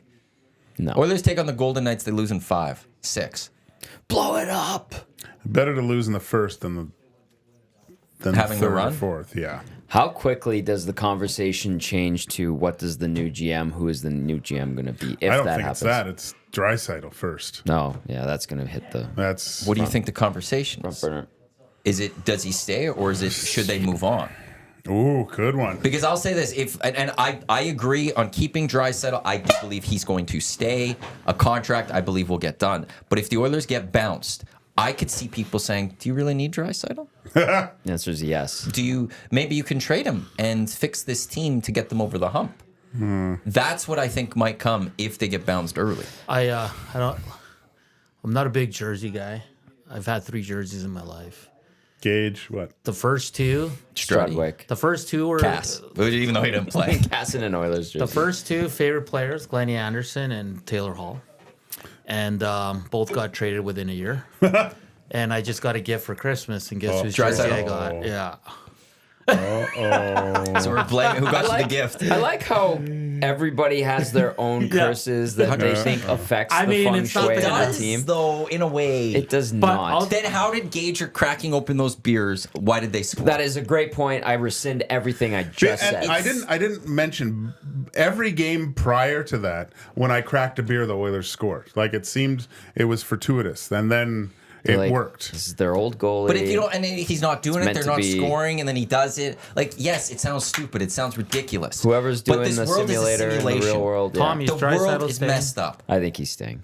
It's gonna get dicey, but I think he's staying. He always looks like no, this is just me watching him on TV. I don't know anything behind the scenes, but he always looks he doesn't look happy. No. Because they don't care about the regular season. yeah, That's my yeah. guess. They're taking my No, mentality. I know. I'm in a not sense. trying to read too much into In it. But 10 years, do we not understand that is who he is? Northern that Germany too. is kind of like that. Yeah. Like he's from Cologne, right? Yeah. They're angry up Yeah. there. I'll just say this: let's just enjoy it Yeah. while he's here, And and, I- whatever happens, happens. If he was But- Bavarian, it would be a different story. But that's just where, like, I think if this team, because when you left, he just threw what happens if the Oilers get Didn't bounced an early. insider, I think it that's was what comes up. Draggers, say that he wasn't going to sign this summer? Who was going to sign July 1st? Tommy has won't sign by training camp. I think Yeah? that's what you said. I don't think so. Really? I think that was on Well, I guess the he I Oilers. think doesn't he's have gonna to. explore. I think he's gonna Stamkos it. Yeah. Why wouldn't LA he? is gonna make a big run at him and one other guy that just Nashville. finished with 69 goals. Oh, really? Yeah, but that's still a Yeah. couple years away. Why That's wouldn't big. Nashville take a run at him? Leon? I don't know. But Nashville, we forget, is a team on a budget. Are they? Yeah. Okay, so say we go into next year, Oilers are in a playoff spot, blah, blah, blah. Leon hasn't signed his extension. It's trade deadline. You can't trade him. Can't. So, but you can't afford to lose him Unless for he nothing. tells You're you going he's to. not coming back, you can't trade him. But even if would he he says be that transparent with it? With I the think Oilers? so. But even if he I says would that, assume so. how, like, you're not going to get value for him at the deadline to fix that team going for the cup. No, but you I still think you can't have lose to him still, for anything. I know. I think at that point you're risking. You hope that you can maybe It convince him hurts my heart otherwise. that we're even talking. I know, about but you can try to convince him Well- otherwise that once the season's over to yeah, stay. Yeah, I think But- these conversations are natural. I that year in 01 when Kalo traded Bill Guerin, I was like, why would you even do that? Who cares if you're losing, if you get him, if you have to lose him? I mean, you're not going to be able to replace him. Anson Carter was a good player, but he's not wasn't Bill Guerin. Did you guys know you were on that team? Did you guys No, we know that didn't know. Bill was going to get traded? Well, we knew that something had to happen. was Yeah. he deadline? No, he was like, November. yeah, and They were the best line and in they the were league. they were killing teams. Yeah, Just destroying. he was so teams. good. Holy smokes! You know his mom's from Honduras. Really? Yeah, he's half Spanish. Yeah, I know. Yeah. I always thought he was half black, but yeah, it was Bulgarian, as we called him. Let's get to our qualifier for the EST Flyaway. Zach, Tim, who do we got on the line? Dana, congratulations. You are now in the mix for the trip to Vegas. Have you been to Vegas before? Hello, Dana? I just heard Hernan Sorry. swallow. How come when good Zach gulp. Decum does this, it doesn't work, but when Trev does it, it works? Zach has been doing most of them, and it's been working. Okay, let's try this again. Dana, do I got you on the line? Oh, it sounds very robotic. Oh yeah, we'll kill the call here. Tell Dana congratulations, she's into the draw. That was not sounding like it was going to be good radio right there. So once again, issues with the hangout for this one. But Dana in the mix. We're qualifying people until next Friday, 26th. We'll give it away. Next chance to qualify for the EST Flyaway coming up during the lock shop. Huss will throw out the keyword. I will talk to someone on the air, and then we'll have one more today as two guys and a goalie. Myself, Gager, and Cass will be by. We'll give out the keyword then and qualify someone. And a reminder, the final regular season edition of the GCL Diesel pre- and post-game show. Tom Gazzola live, Hudson's White Ave listener watch party. A bunch of us from EST will be there as well. Are you going to come? Oh, I can't tonight. I got. You just sent those texts about. No, oh, game it's stuff, a rookie I suppose. party. but you Hudson's got- all playoffs. Coming up? Hudson's all Yeah, playoffs. Hudson's all playoffs. We're gonna games 1 and 2. We're at West Edmonton Mall. 3 and 4. We're at White Avenue. I think that's the plan right now. I Yes. might come hang out. Tonight? Please do. in my Draisaitl. We're in the playoffs. No, not tonight. Oh, okay. Well, that's cool. Don't want to hang out with us more. That's fine. No, Portions of this hour of the EST Hangout brought to you by the High Product Marketing, official merch partner of EST. For promotional products that bring the buzz, check them out, thehighproductmarketing.com. If you're looking for any sort of promotional products, they'll be helping us out with our EST Golf Classic and a few other small items I might have ready to go for this summer. Last time I watched the game with Gage and Tommy, the Oilers lost in the playoffs, so we can't do that again. Where was that? At Ice House. Oh, was yeah. it? Yeah, right. Who'd they lose to? Vegas, game 5. Oh. So I could blame you guys. Well, no, that was... Well, 'Cause it was our superstitions. fault. Well, superstitions. If you take credit for superstitions when they work, you also get blamed a little bit sometimes. Right. I believe Right. that. Hey, somebody texted in. They're coming into town for surgery. They asked if they can come in and buy a hat. Do we have any left? So they're on order. Okay. I Okay. have still, I guess, a couple of extra flat brims. But we sold out that I've reordered. So we have a bunch of new hats. When did I order those? So the answer 2 would weeks be ago? yes to that texter. Depends when. They're listening right now. No, not Today. When are they coming? Today. Oh, okay. Yeah. So the answer is no, because I don't have hats. Oh, I thought you said you had some flat No, ones. I've ordered. If they want a flat, I guess. So They're the kind of answer on is yes. reserve. They're kind of on reserve. Okay. This is a conversation. The answer is bro. maybe. Tell me their name after. I'll look. It's in the inbox? It's in the inbox, yeah. It's all lost, isn't it? It might be because there's a lot of texts that Yeah. say Adele. Yeah. Yeah. Yeah. If you're that listener, email me, Matt at edmontonsportstalk.com. Yeah, there you go. MATT at edmontonsportstalk.com. If you ever have any questions about EST, I guess that's the way to go to. Yeah. Email me and then It I'll should be on get the the right bottom. answer. So- On our website, there's a submission form. If you submit something, if you fill that out, it goes to Dusty and myself. It goes I'm to not the two on there, of us. am What, getting the emails from Yeah. us? Why would you get them? I? I don't know, just to... Why would they be set up for you I to don't get know. those? Maybe they business just want to emails? chat. I don't... Well, if they want to chat with you, they could fill that out and I can forward it along to you. And if you want to chat with them, you could respond. Well, let's do that. I play gatekeeper. Okay, thanks. You can't just get to Tommy. All right. You can't just get to Lieutenant Eric. Yeah. You got to come through me. Okay. I protect you guys. Gatekeeper. I'm your- Was that Zool? Is I'm that your Zool online or- I'm your Zool's the online gatekeeper? bodyguard. I'm going to call you Zool from Vince now on. Clortho is the keymaster. I watched Ghostbusters too yesterday. It's been on. Yeah. It's been on a lot. Yeah. Yeah. Great movie. Sigourney Weaver. Oh, She is stunning. she's so Yeah. nice. Dana Barrett.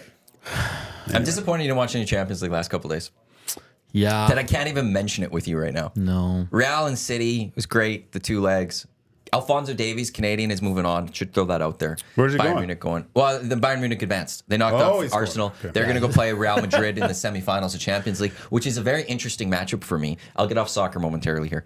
Because Alphonso Davies, after this year, is expected to go to Real Madrid. If it doesn't happen this year, it'll be the year after. The next 2 summers, one of these 2 years, he's going to Real Madrid. But now he's going up against Real Madrid. And by all accounts, by some people, they think the way he's played this year, I haven't watched enough. He looks like he's a little checked out already. Yeah. And now he's going up against the team that he's going to go to. I'm very intrigued to see how this plays out. I'm also I'll say this. I'm going to watch. Is Tuchel going to start him? Yeah, because Real was like the transfer fee was too much for Alfonso. They said It's too high. They need Bayern to come down on it. So, but if he plays extremely well, they'll be like, oh, maybe we will pay that transfer fee because this kid's amazing. But if you're Tuchel, the manager of Bayern, you've got some other options. Do you not play him? Knowing that this is a guy that's going to that team soon. Yeah, If you're seeing this guy and you're looking at him and going, this year, he hasn't actually been exactly where I want him to be. yeah, they might. I'm being yeah. intrigued by it because Tuchel's gone too after the season. Yeah. So he might not care. Yeah, exactly. Bayern didn't win, huh? Leverkusen won? Bayern Bundesliga? Leverkusen won for the first time in their history. They won the league. Yeah. And Leverkusen has yet to lose a match this season in anything. Really? They've drawn, they've won. They have not lost a single match. You lived in Germany, right? Yeah, no, I know. All I went to a game in Dortmund. That was a deadly Borussia? stadium. Oh my gosh. And then Schalke, too. Schalke is gorgeous. Schalke 04. Yeah. Who are- Schalke. They're No struggling fear. because they're in the 2nd division. Oh, they went down, eh? They've been wow. down. Yeah, there's Really? a few big teams that are down. My whole life In they that were. building, that's what a sport. I couldn't believe going to that game in Schalke. The sea of people walking towards the stadium. That's cool. It was mind numbing how cool it was, and they're all singing. And it was actually I saw what's that great Russian player, Slevchenko. saw him He's play. Ukrainian. Is he Are you Ukrainian? talking about Shevchenko? Shevchenko. Get out. Was he Ukrainian? Get out. Yes. Oh, I thought he was Russian. Oh, he's fantastic. He's great. You just He was you great. just killed Matthew's heart. Yeah, no, like he is like the greatest Ukrainian soccer player ever, and you're calling him Russian. I'm doing this the rest I'm of the show. sorry, I can't man, even I'm look sorry. at you the rest of the show. You know what? Now you learn. It's unbelievable. Unreal. Just what One disrespect. of the German guys told me he was Russian. I don't know. It's not the same. I Ukraine know. and Ukraine and I know, Russia I are know. different. Just know I knew he was stood out more than anyone else in that game. He was so fast. one hurts. Holy smokes. That one hurts. It's the reason I like Manchester United's my club I support, but I like AC Milan in Italy for my Italian club because he played for AC Milan. that's So what we he was saw. Ukrainian on an Italian team, and there was my connection. That's to a both. perfect hybrid for you. Oh my Yeah. gosh. That was like so like I've always had the soft spot in Italy of all the clubs there. It's AC Milan over Juventus, who had usually all the Italian national team players. Yeah. Roma, all those. It's always been AC Milan because Shevchenko was on that Italian club. I was like, that's me. So Okay. that's it for soccer. I'm good. I enjoyed that. Actually, one more. I mentioned this a little bit earlier. I've been part of going back to the Coyotes last game. I've been part of 2 last games ever. I was at the Trappers last game ever, which never actually played because it was a rain. So we got the big fireworks show, but they couldn't play. Yeah. And then I was at the last FC Edmonton game, which was really weird because I remember going and it wasn't announced that they were folding. They were still looking for ownership. You didn't know what was going on. Yeah. I went there and you just got the sense this was weird. This is like you don't know what's going to happen. Like people are trying to buy some merch. Is that last year or 2 years ago? 2 years ago. Like so, it would have been like 18 months ago or whatever it Okay. was. They scored 2 beautiful goals. They won the match. It was great after the match. All the players, the coaching staff, the fans, they were all like kind of together. There's like this high fiving of like what a tough season, but like got through it. But also knowing like this is it. Yeah. This is kind of feels Right. like it. And like Arizona is one like I don't know. As I was walking away, it's like I don't know if we get soccer again in Edmonton. Legitimately, Yeah. I don't know if we get there in Arizona. You walk away going, are we going to get the NHL ever again? Yeah. In Arizona. So I've been part of 2, weirdly enough. That sucks. This is Scott Laura in the nasty chat. Yes, love the soccer talk. We'll get you in to talk some soccer again, Yeah, Scott. let's get Scotty in here. Actually, just going into Champions League, Scott might be a good one for this. I promised your nephew I would get him on ahead of the Euros and Copa America to promote, to preview those things. Scott coming on for that would be great too. Me, Scott, Lieutenant Eric. How drunk were you guys when you guys were having this? Me and your nephew were having a great chat about Real Madrid and soccer. Him and I got into it about Ronaldo. I'm not a fan of Ronaldo anymore. He is still. So it'll be a nice preview if the Oilers Sweet. are out. We'll get that done. Tom could have the day off from the hangout, so he Sweet. doesn't have to do soccer. right. This is the EST Hangout presented by White Claw, Matawanek, Joaquin, Gage, Hernan, Salas, Tom Gazzola with you here. Before we continue, move on. You're here, so we got to talk with you about the Elks a little bit. News this week. You guys got theme nights announced. Yeah, it's gonna be a fun time. A lot of good things planned. Evan and the staff there, the game day and the marketing, doing great work.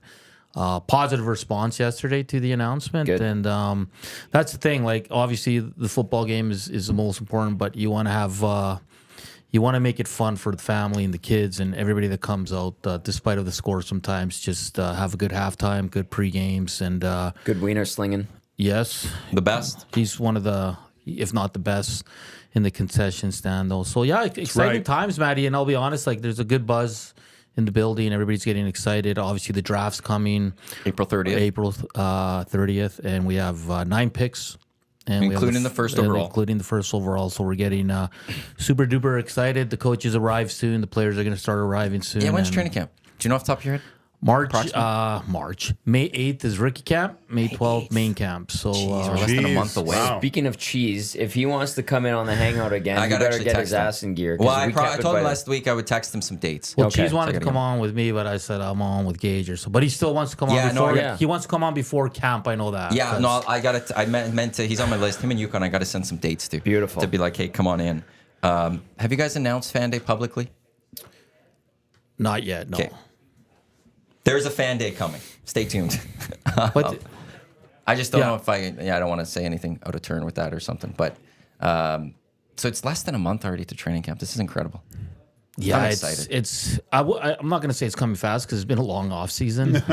We've been really busy though, especially with being at the 75th. Yep. Like there's a Oh, is it? lot. Yeah. Nice. We had JMO and Evan Dom on a few weeks ago talking about all the plans for 75. JMO's a big part of it. It's great seeing him at the office. JMO being JMO, he's just great. Hell yeah. We still go to him for a lot. Like, hey, what would you do in this scenario? And he's been great. And there's no one better to kind of be a part of the 75th group. So, it's been great, and we're looking forward to it. It's the draft is always fun and unique. It's great to be a part of and see behind the scenes and what all goes into it. So we're looking forward to it.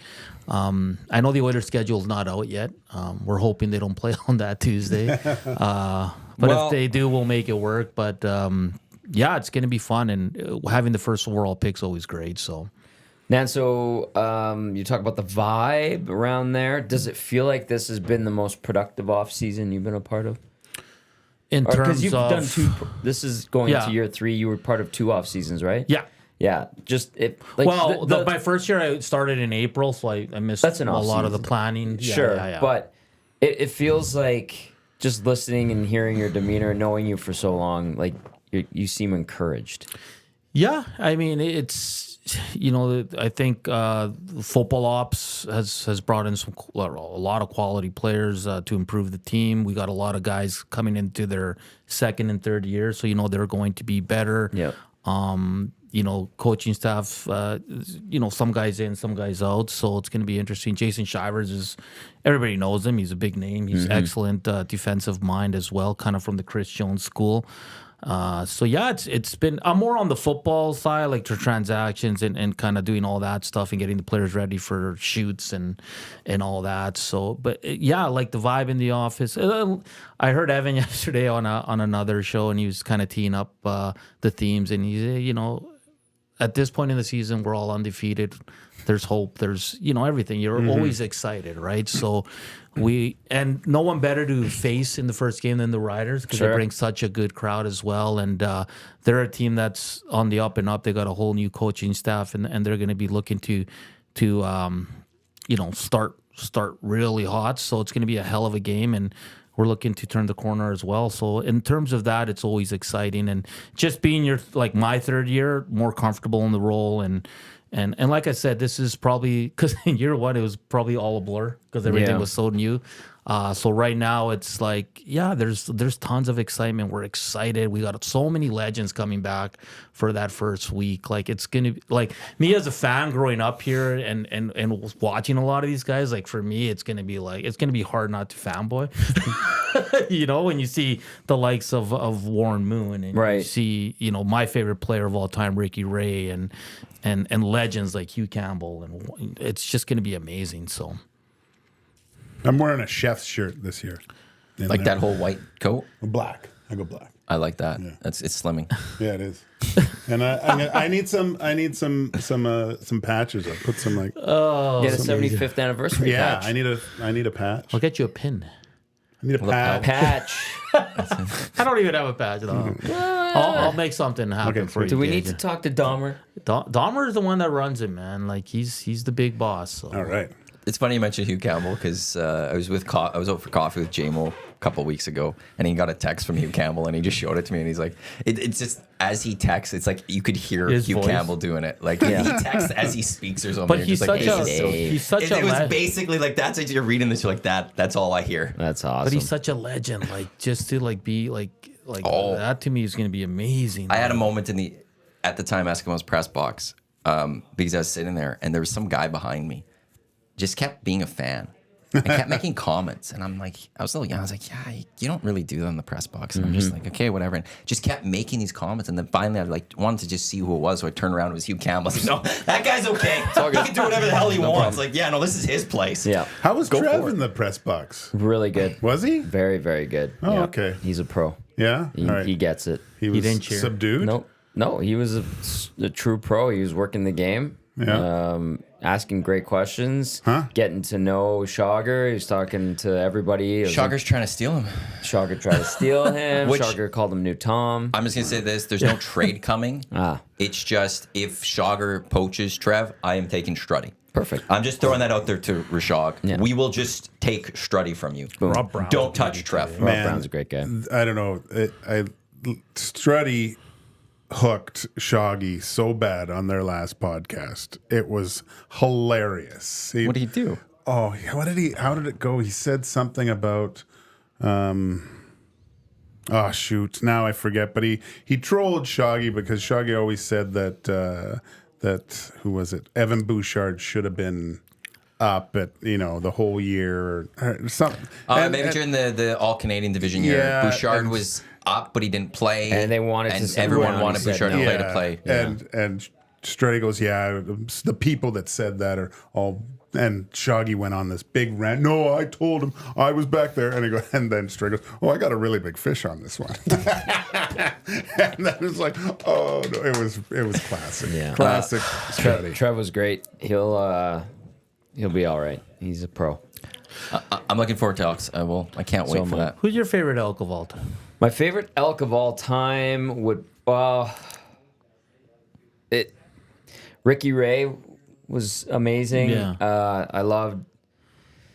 I really liked Ed Hervey. I liked his attitude back in the day. I liked AJ Gass. I liked those teams in the early 2000s. But then I'm not gonna lie to you, I have a lot of respect for Michael Riley, I should say, and just dealing with him a couple of times. That guy's a pro. That guy is tough as nails, and he was the closest thing to Ricky Ray in my opinion. Yeah. Different type of quarterback, but just. You know how Ricky was kind of a quiet, shy leader? Mike Riley was the complete opposite. Yeah. And he was a merge of Ricky Ray and Jason Moss almost a little bit together. Like not as fiery as Jason Moss. Like could bring it back a bit, but then like had that leadership that Ricky has. But like I know yours. Terry Vaughn. Terry Vaughn 1, Shannon Garrett 2. Shannon Garrett. I always loved secondary. I love those guys. And Shannon Garrett was a guy I absolutely loved. And then Giz 3. How good was that secondary with Garrett, Malcolm Frank, Donnie Brady? Yes. It was so good. They had Malcolm Frank that one year had like 10 touchdowns or something, pick sixes or something like that. It was just ridiculous. But Shannon Garrett was one that I absolutely just fell in love with as a defensive back. I just loved watching defensive backs. And Madden, I love creating myself for the secondary to get the pick sixes. Yeah. So Shannon Garrett was always my second. But Terry Vaughn is easily number one. My second was Mobley. He's around, isn't he? Have you met him?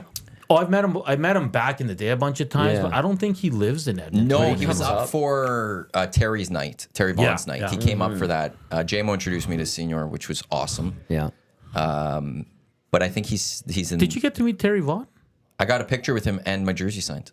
That's last awesome. year? Yeah. Awesome. I once that was announced, I was like to Dave, and I never asked Dave for these types of things. Like, you gotta get me to meet Terry. He's like, done. Like, it's happening. He's such a nice guy. And so I got he grabbed Terry. We got to shake hands. I got to tell Terry how much I loved him.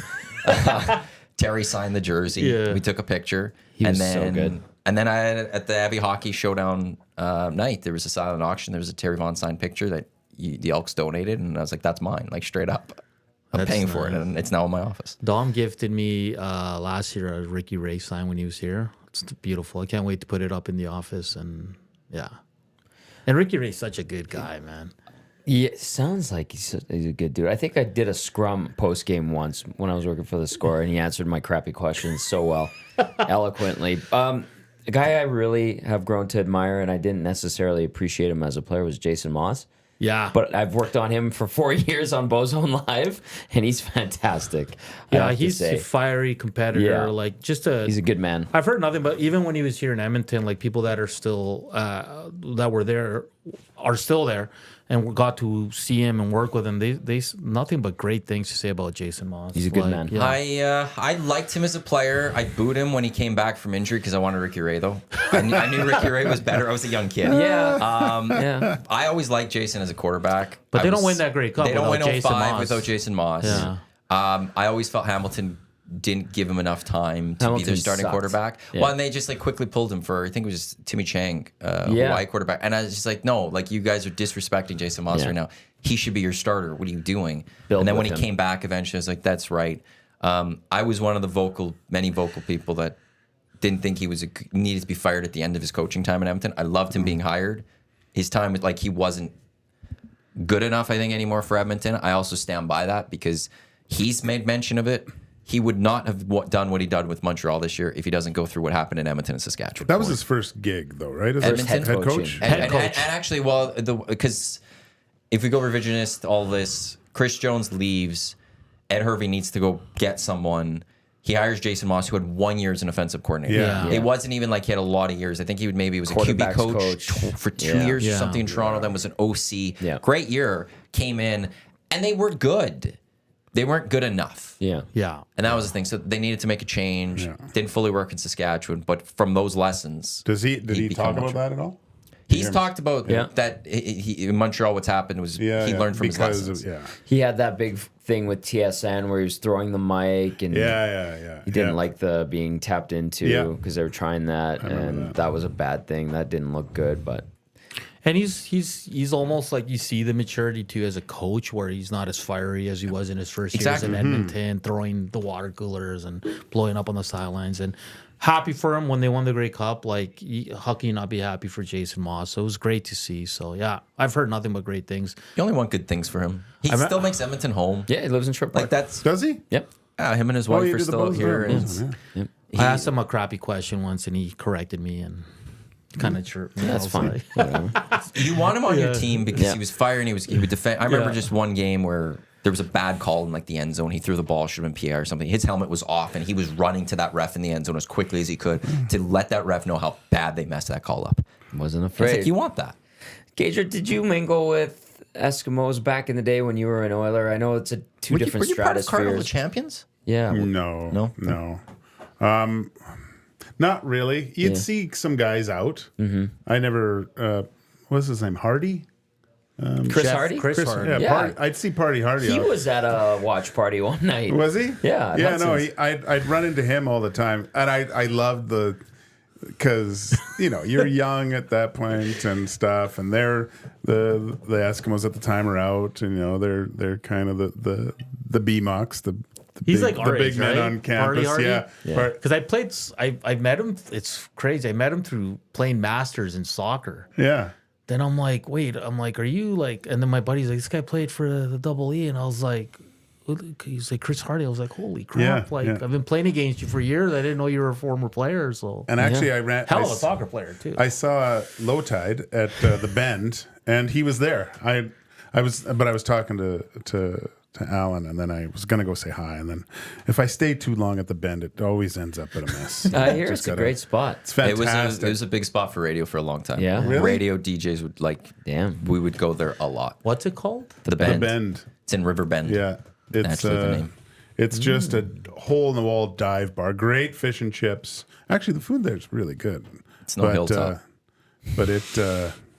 It's closed again, is it? It was right. They had another fire or something. Oh, man. So apparently they're supposed to. I'll check what the update is for that. The Bend, I don't think they cleaned the lines in there for years, so it was almost close to Rexall beers. Oh, my. But they just No put wonder in you new like it. lines. So 2 beers and you're just crushed, just absolutely Hello. crushed. That's what it's like. I don't know. Well, obviously you're here in the mid '90s. You grew up in Vancouver, but I remember in the '90s growing up as a kid, like Oilers, Eskimos were Yeah.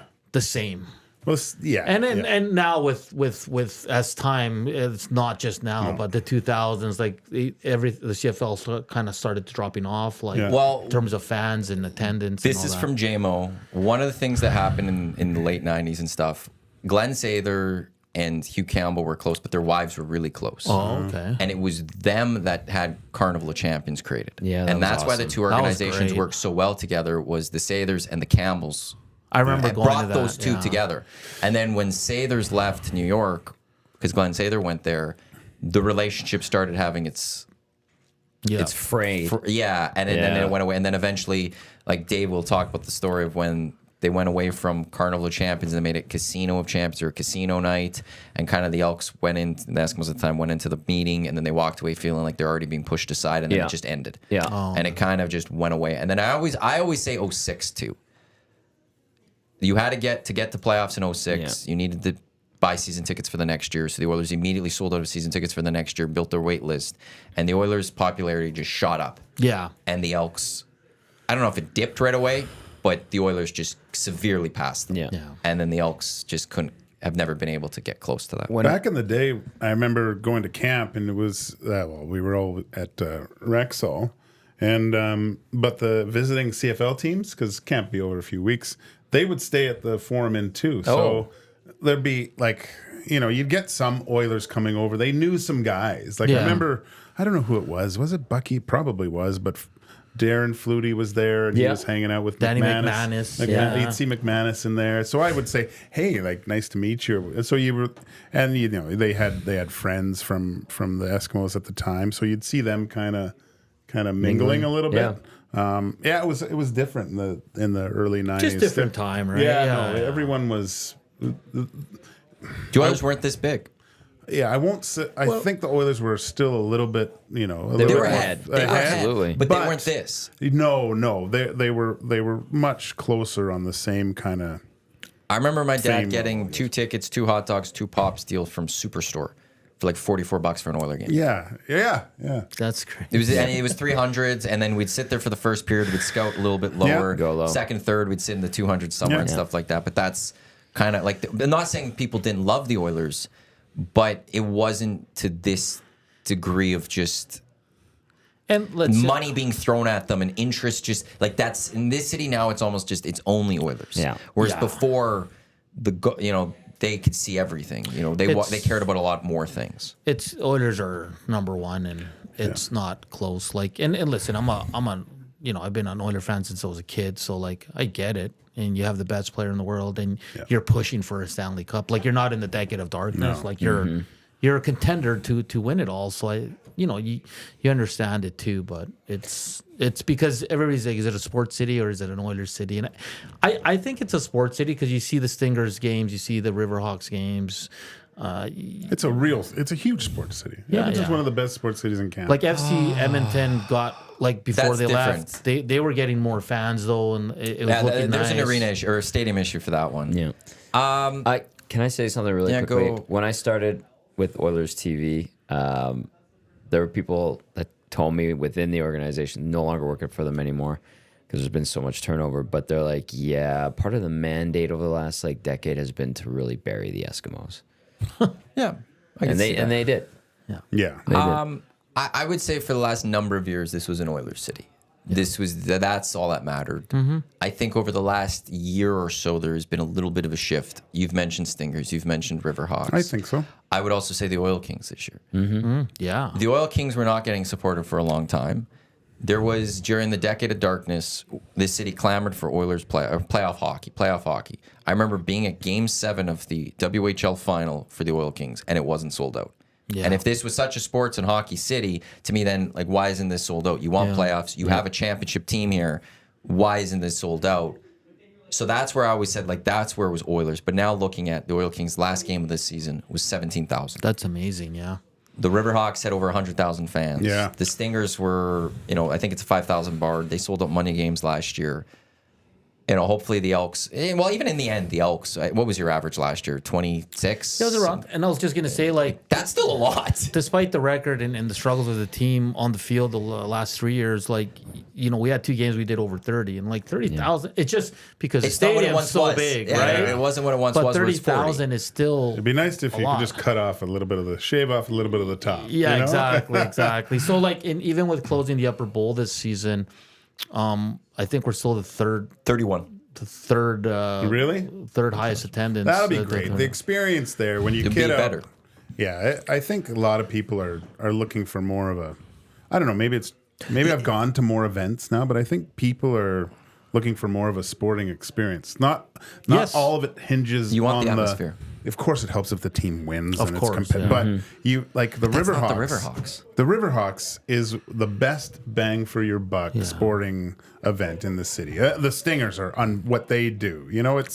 There's a lot of things, and it's creating getting the young kids involved and creating, making them the way my dad used to take me and my cousins to Eskimos and Oilers when we were kids. He made us fans. Yeah. And I think we're seeing that. And like you said, for a kid, the score is that probably doesn't matter much. Yeah. Right? Like they want to have fun and hear good music and see what activities are around the stadium. And then I remember one of our players said, he goes, the best part of allowing the kids on the field after the game is because you're their hero regardless of the score. Yeah. And they love that. They're like, they're not getting chirped. They're not, getting the negative press. What if you lose the game? But the kids are just like, holy crap, This is Mark great. Cordy. Yeah. Do you know what I mean? Can I get a picture? Can I get an autograph? And Well, Dusty's son got an autograph from like the Riverhawks players, and he was like in love with it. Yeah. that's great. You know, Well, Dusty's son loves the Bombers, so. Yeah. Well, and then, even at the Riverhawks game, like Cass said, my girls are just waiting for the end of the game so they can get out in the field and run around. Yeah. Right. It's like you're building long lasting relationships with your fan base, which is, I mean, it's funny because my daughter goes, Dad, can we go to a playoff game? I go, yeah, sure. Just, why don't you look up some price of tickets? And she goes on her phone and looks. She goes, Dad, they're $800. I go, yeah, you got $800? And I'm like, she's like, no. I go, well, we'll watch on TV. Didn't you play for them, Dad? There's so much going on. Yeah. And And that's where I say like it's become a sports. I feel like it's getting back to being a sports city. Edmonton's always been a big event town too, though. Yeah. I will that I won't take away. Yeah. I think the Big Sky Air. That was cool. It could have been a little better attended, I'm sure. Yeah. I haven't checked WNBA attendance yet. I think that still needs a big push. That'll be interesting to be full a little bit more. But for like when Ice Taco was here, Oh, it was great. we supported Yeah, it it. was You know, awesome. there's a lot of these events that come to town. We support them nationally. So it's nice to see that maybe we're moving away a little bit from being an Oiler town and back to a sports town. Yeah. It's too bad the Stingers can't play at Rogers. Put the curtain up and I love where they are Yeah. for what in it the is. hangar? I think for the they've size. redone it. It's beautiful. I know. I think it's just so cozy and like Yeah. It is. it's If I Yeah, had you're one right. change I can make to the CBL, and I understand why it's not this way, but if I can make one change, it would be to go to the Winter League. Because the thing that stops me occasionally sometimes with the Stingers would be it's 25 degrees outside. Do I want to go inside? Yeah, I know. Yeah, That's the one thing that gets me with the Stingers is we get such limited nice weather. Yeah. Do I want to be inside? And that's where if it was a winter league, I would be at like almost every game, I think. there's nothing better when it's just plus 25 and you're at an outdoor sport like Or just get me on the golf course. yeah. Get me out You at the ranch. this year because you're doing pre and post, so you Yeah. like obviously I can't wait. Green and Gold Kickoff Show returns. so Boom. like are you glad you got not glad that you guys lost your job, obviously not, but are you glad To a that, degree, that, I am. that you got those months where you Yeah. can go as a fan again and Yeah, that was the thing last year. Getting to go, one, excited me that I was able to get back to Commonwealth again as a Yeah. fan for a little bit. Yeah. yeah. And what You I made said the most of it, too. Well, yes, I didn't miss one. We had fun. The one thing I said to myself was that if the Elks were in a better playoff position by Labor Day, we'd return it that season. Unfortunately, you guys just dropped out. Yeah. So I was like, well, I'm just going to keep enjoying this as a fan. We'll do it next year. Yeah. The worst part is now I know what I'm missing if I can't be there the entire time, and I Yeah. do love being there. Yeah. Can you do But pre and I- post from there though? Off there, it's a gager. That's an off-air and then conversation. It's just one of those things where though I love the league and I do love that team so much that I just love talking about it. That I Yeah. can't wait to do pre and post again. That if I can't great be at it. it's me You and were Dusty like- started it since 2015. I loved when you and I were doing it. Yeah. It Me was and fun. Jeff Walker had a great time with it too. I did a year with Eric. Yeah. It'll be me and Jay Milne this year.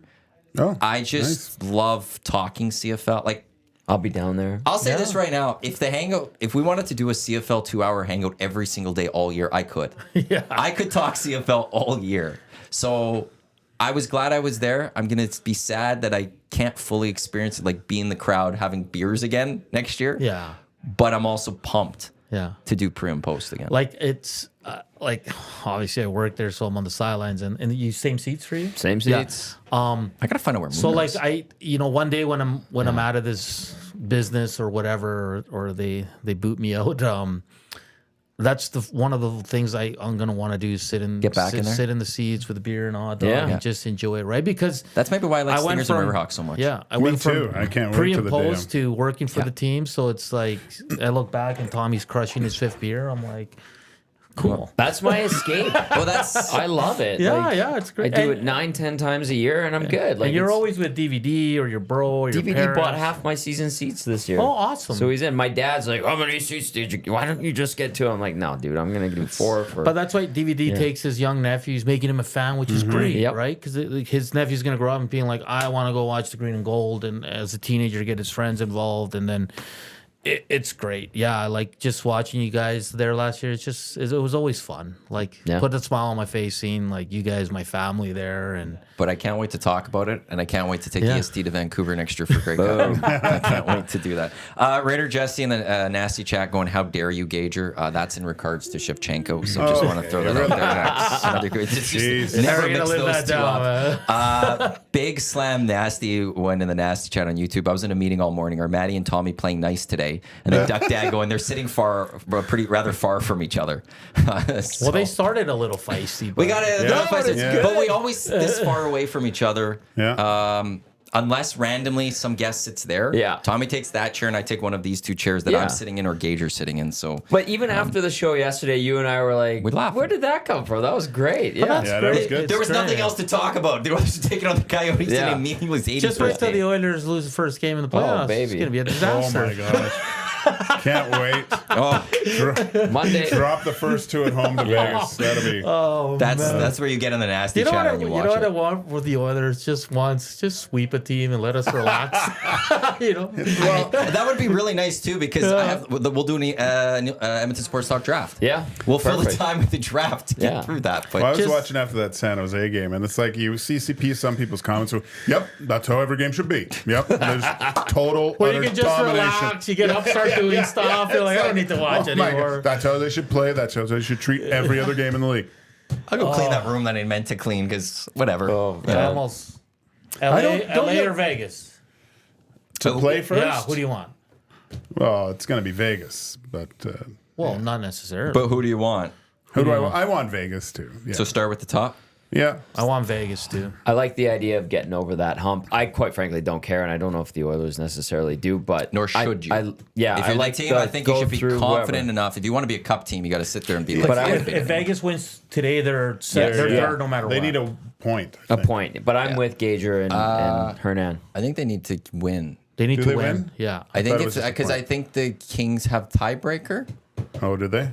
they're 1 point up on the Kings. Yeah. Yeah, but if they win and if they lose in overtime Oh, and the Kings win and it's tied, the Kings. Oh, okay. And Vegas plays. Kings have Anaheim. more regulation wins. Kings play so, the I know. so Chicago. Kings have the Kings have the tiebreaker. So I think if Kings win and Knights lose in overtime, Then it's I think it might be the Kings. Okay. Based on the way looking at that. Yeah, I fear Adrian Kempe. I think he's got Skinner's He's number. so good against A the little bit. Oilers. yeah.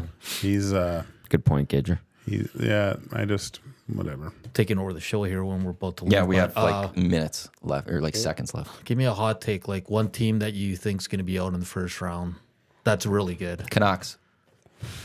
My man, That's easy. They're losing to the Preds. Winnipeg. Winnipeg. My man. That's my second. Rangers. Well, they're playing a really. They're playing the Avs. Rangers. Are they playing? Are they playing Rangers playing Washington? Washington. Washington. No, Washington's going to be a wagon. Hernan. I'm with your Yeah. pick, Vancouver. I I think can't wait till they lose the first game.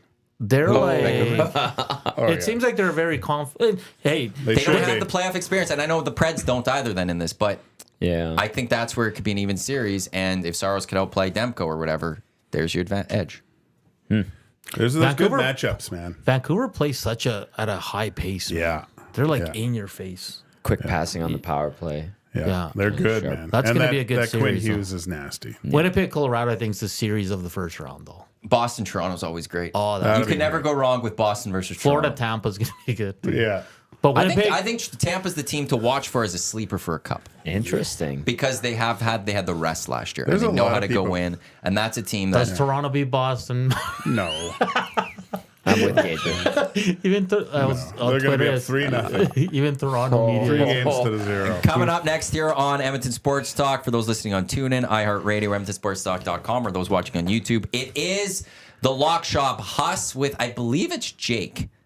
Jake Bolin Moss, I think, is on with him today. Well, there's a bunch of cool bet guys that are rotating this week. I think Jake's on with Huss. Your next chance to qualify for the EST Flyway on the Lock Shop. And then 2 guys in goalie, myself, Cassian, and Gager. We'll have you covered, getting you set for Oilers Avs, the playoffs, a lot. We'll talk Coyotes, everything with the 3 of us on 2 guys in a goalie. And then the GCL Diesel pre and post game show live from Hudson's White. It is a listener watch party. Tommy, YouTube, Trev, they'll get you set and recap the Oilers' last game of the regular season endcast. Thanks for tuning in to the EST Hangout. Thanks to Hernan and Gager for coming in. On behalf of Tommy, Hernan, Gager, I'm Matt. Enjoy the rest of your Thursday. Gager and I will talk with you at noon. Let's go. There you go, right in front of the camera. First-time guest, long-time listener, fan of the original draft commissioner. Welcome to the EST Hangout presented by White Claw Hard Seltzer. The difference is clear. Matt Iwanek, Tom Zola with here. Joining us today,